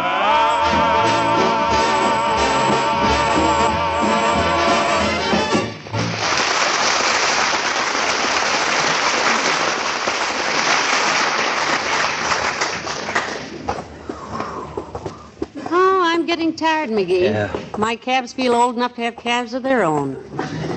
Getting kind of bushy myself, Tootsie. How much dough we got so far? $102. 51 of it is yours. Not bad, not bad. You realize that's $20,000 a year? Remind me to have ice cream on my pie for lunch. My standard of living has been too low. Now, take it easy, Pet. After all this... Oh, there's Mayor Latrivia. Yoo-hoo, Mr. Mayor. Hi, Latriv. Hello there. What are you doing in this end of town? We're collecting old bills for Dr. Gamble, Your Honor. Any success? Well, the old bone bender is still in the same tax bracket, Latriv, but we've said hello to some money he'd kissed goodbye. Say, speaking of kisses, Mr. Mayor, how's Miss Tremaine these days? Fine, thank you. I just saw her a few minutes ago. Bless her little red head. Redhead? I thought she was a brunette. I thought she was a blonde. She was. Both. But she has a chance to appear in a new play, and she's been experimenting a little with her hair. Oh? Will she go to Hollywood, Mr. Mayor? I hope not. So does Doc Gamble. She still got both your pictures glaring at each other on the top of her piano? Well, I must say that Doctor's photo has a certain menacing expression, but mine is rather pleasant, I think. Mine is smiling, like Don Amici. Donna who? Don Amici. Who's she? It isn't a she, it's a he. Don Amici. He played Alexander Graham Bell. Really? What'd they play and who won? They didn't play anything and nobody won. That is, it was a moving picture and Amici played Bell. You mean the telephone bell? Yes. I mean, he played the part of the man who invented the telephone. Oh. Which part of the man did he play? The head and shoulders, I presume. He played all of him. I mean, the character was Amici impersonated. Oh, no. Oh, no, what? Not today. I'm much too busy. Believe me, McGee, this is so... So silly? No. So long. So long, Your Honor.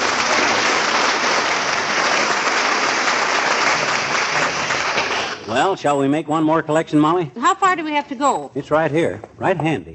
Come on. Hi, Bud. You Mr. Andrew White? Yes, I am. Why? We're collecting for Dr. Gamble, sir. Got a bill against you for $19, Bud. You going to pony up, or do I slap you with a writ of tramus mortimus? Well, there's no use making any threats, brother. If I owe the money, I'll be glad to pay. Must have been an oversight, because... By the way, haven't we met before? Well, personally, I don't know you from a load of hay, except the load of hay isn't parted on the side. Your puss is kind of familiar, Bud. You from Peoria? No. What's your name? McGee. Fibber McGee. Fibber McGee. That's it. Huh? Legion Convention in Chicago, 1935. Oh, my gosh. Yeah. You're that Andy White. Well, what do you know? This is my wife, Molly, Andy. Meet Andy White, Molly. How do you do, I'm sure. Well, glad to meet Eddie White and Fibber McGee. You remember me, huh, McGee? Oh, I'll say I do, comrade. I and you had a room together at the convention. I filled the pillowcases with water, and you threw them out the window at the Sherman Hotel.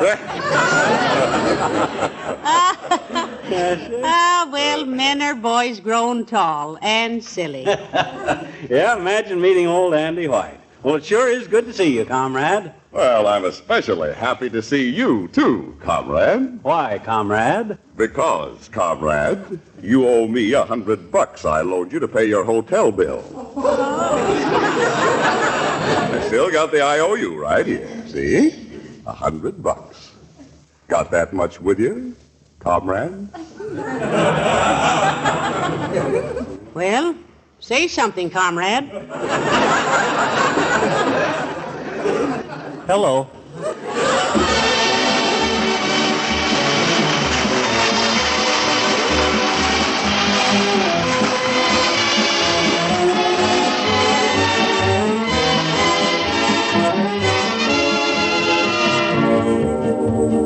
Fibber and Molly will be back in just a moment. Here's something that may surprise you. Do you realize that when you brighten your kitchen floor with Johnson's self-polishing Glow Coat, you're using the most popular of all no-rubbing floor polishes? All over the country, Glow Coat way outsells all other self-polishing floor waxes. Now, there are many reasons for this. Most important to you, perhaps, is the really bright shine you get with Johnson's Glow Coat without any rubbing or buffing. A shine so bright you can always count on maximum beauty for your linoleum and other floors. With Glow Coat, you also get that wonderfully tough wax protection, which adds so greatly to the life of your linoleum. Makes it so easy to keep it sparkling clean. And Glow Coat is so perfectly blended that it never streaks. It's always smooth and even. Its quality is completely uniform. Try it. Discover for yourself why more women buy Johnson's self-polishing Glow Coat than any other floor polish.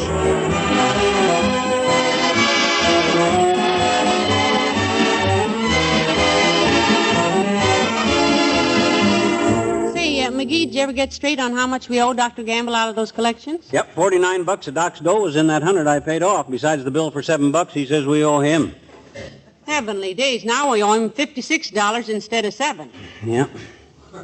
Wonder who's going to try to collect that for him. Good night, all.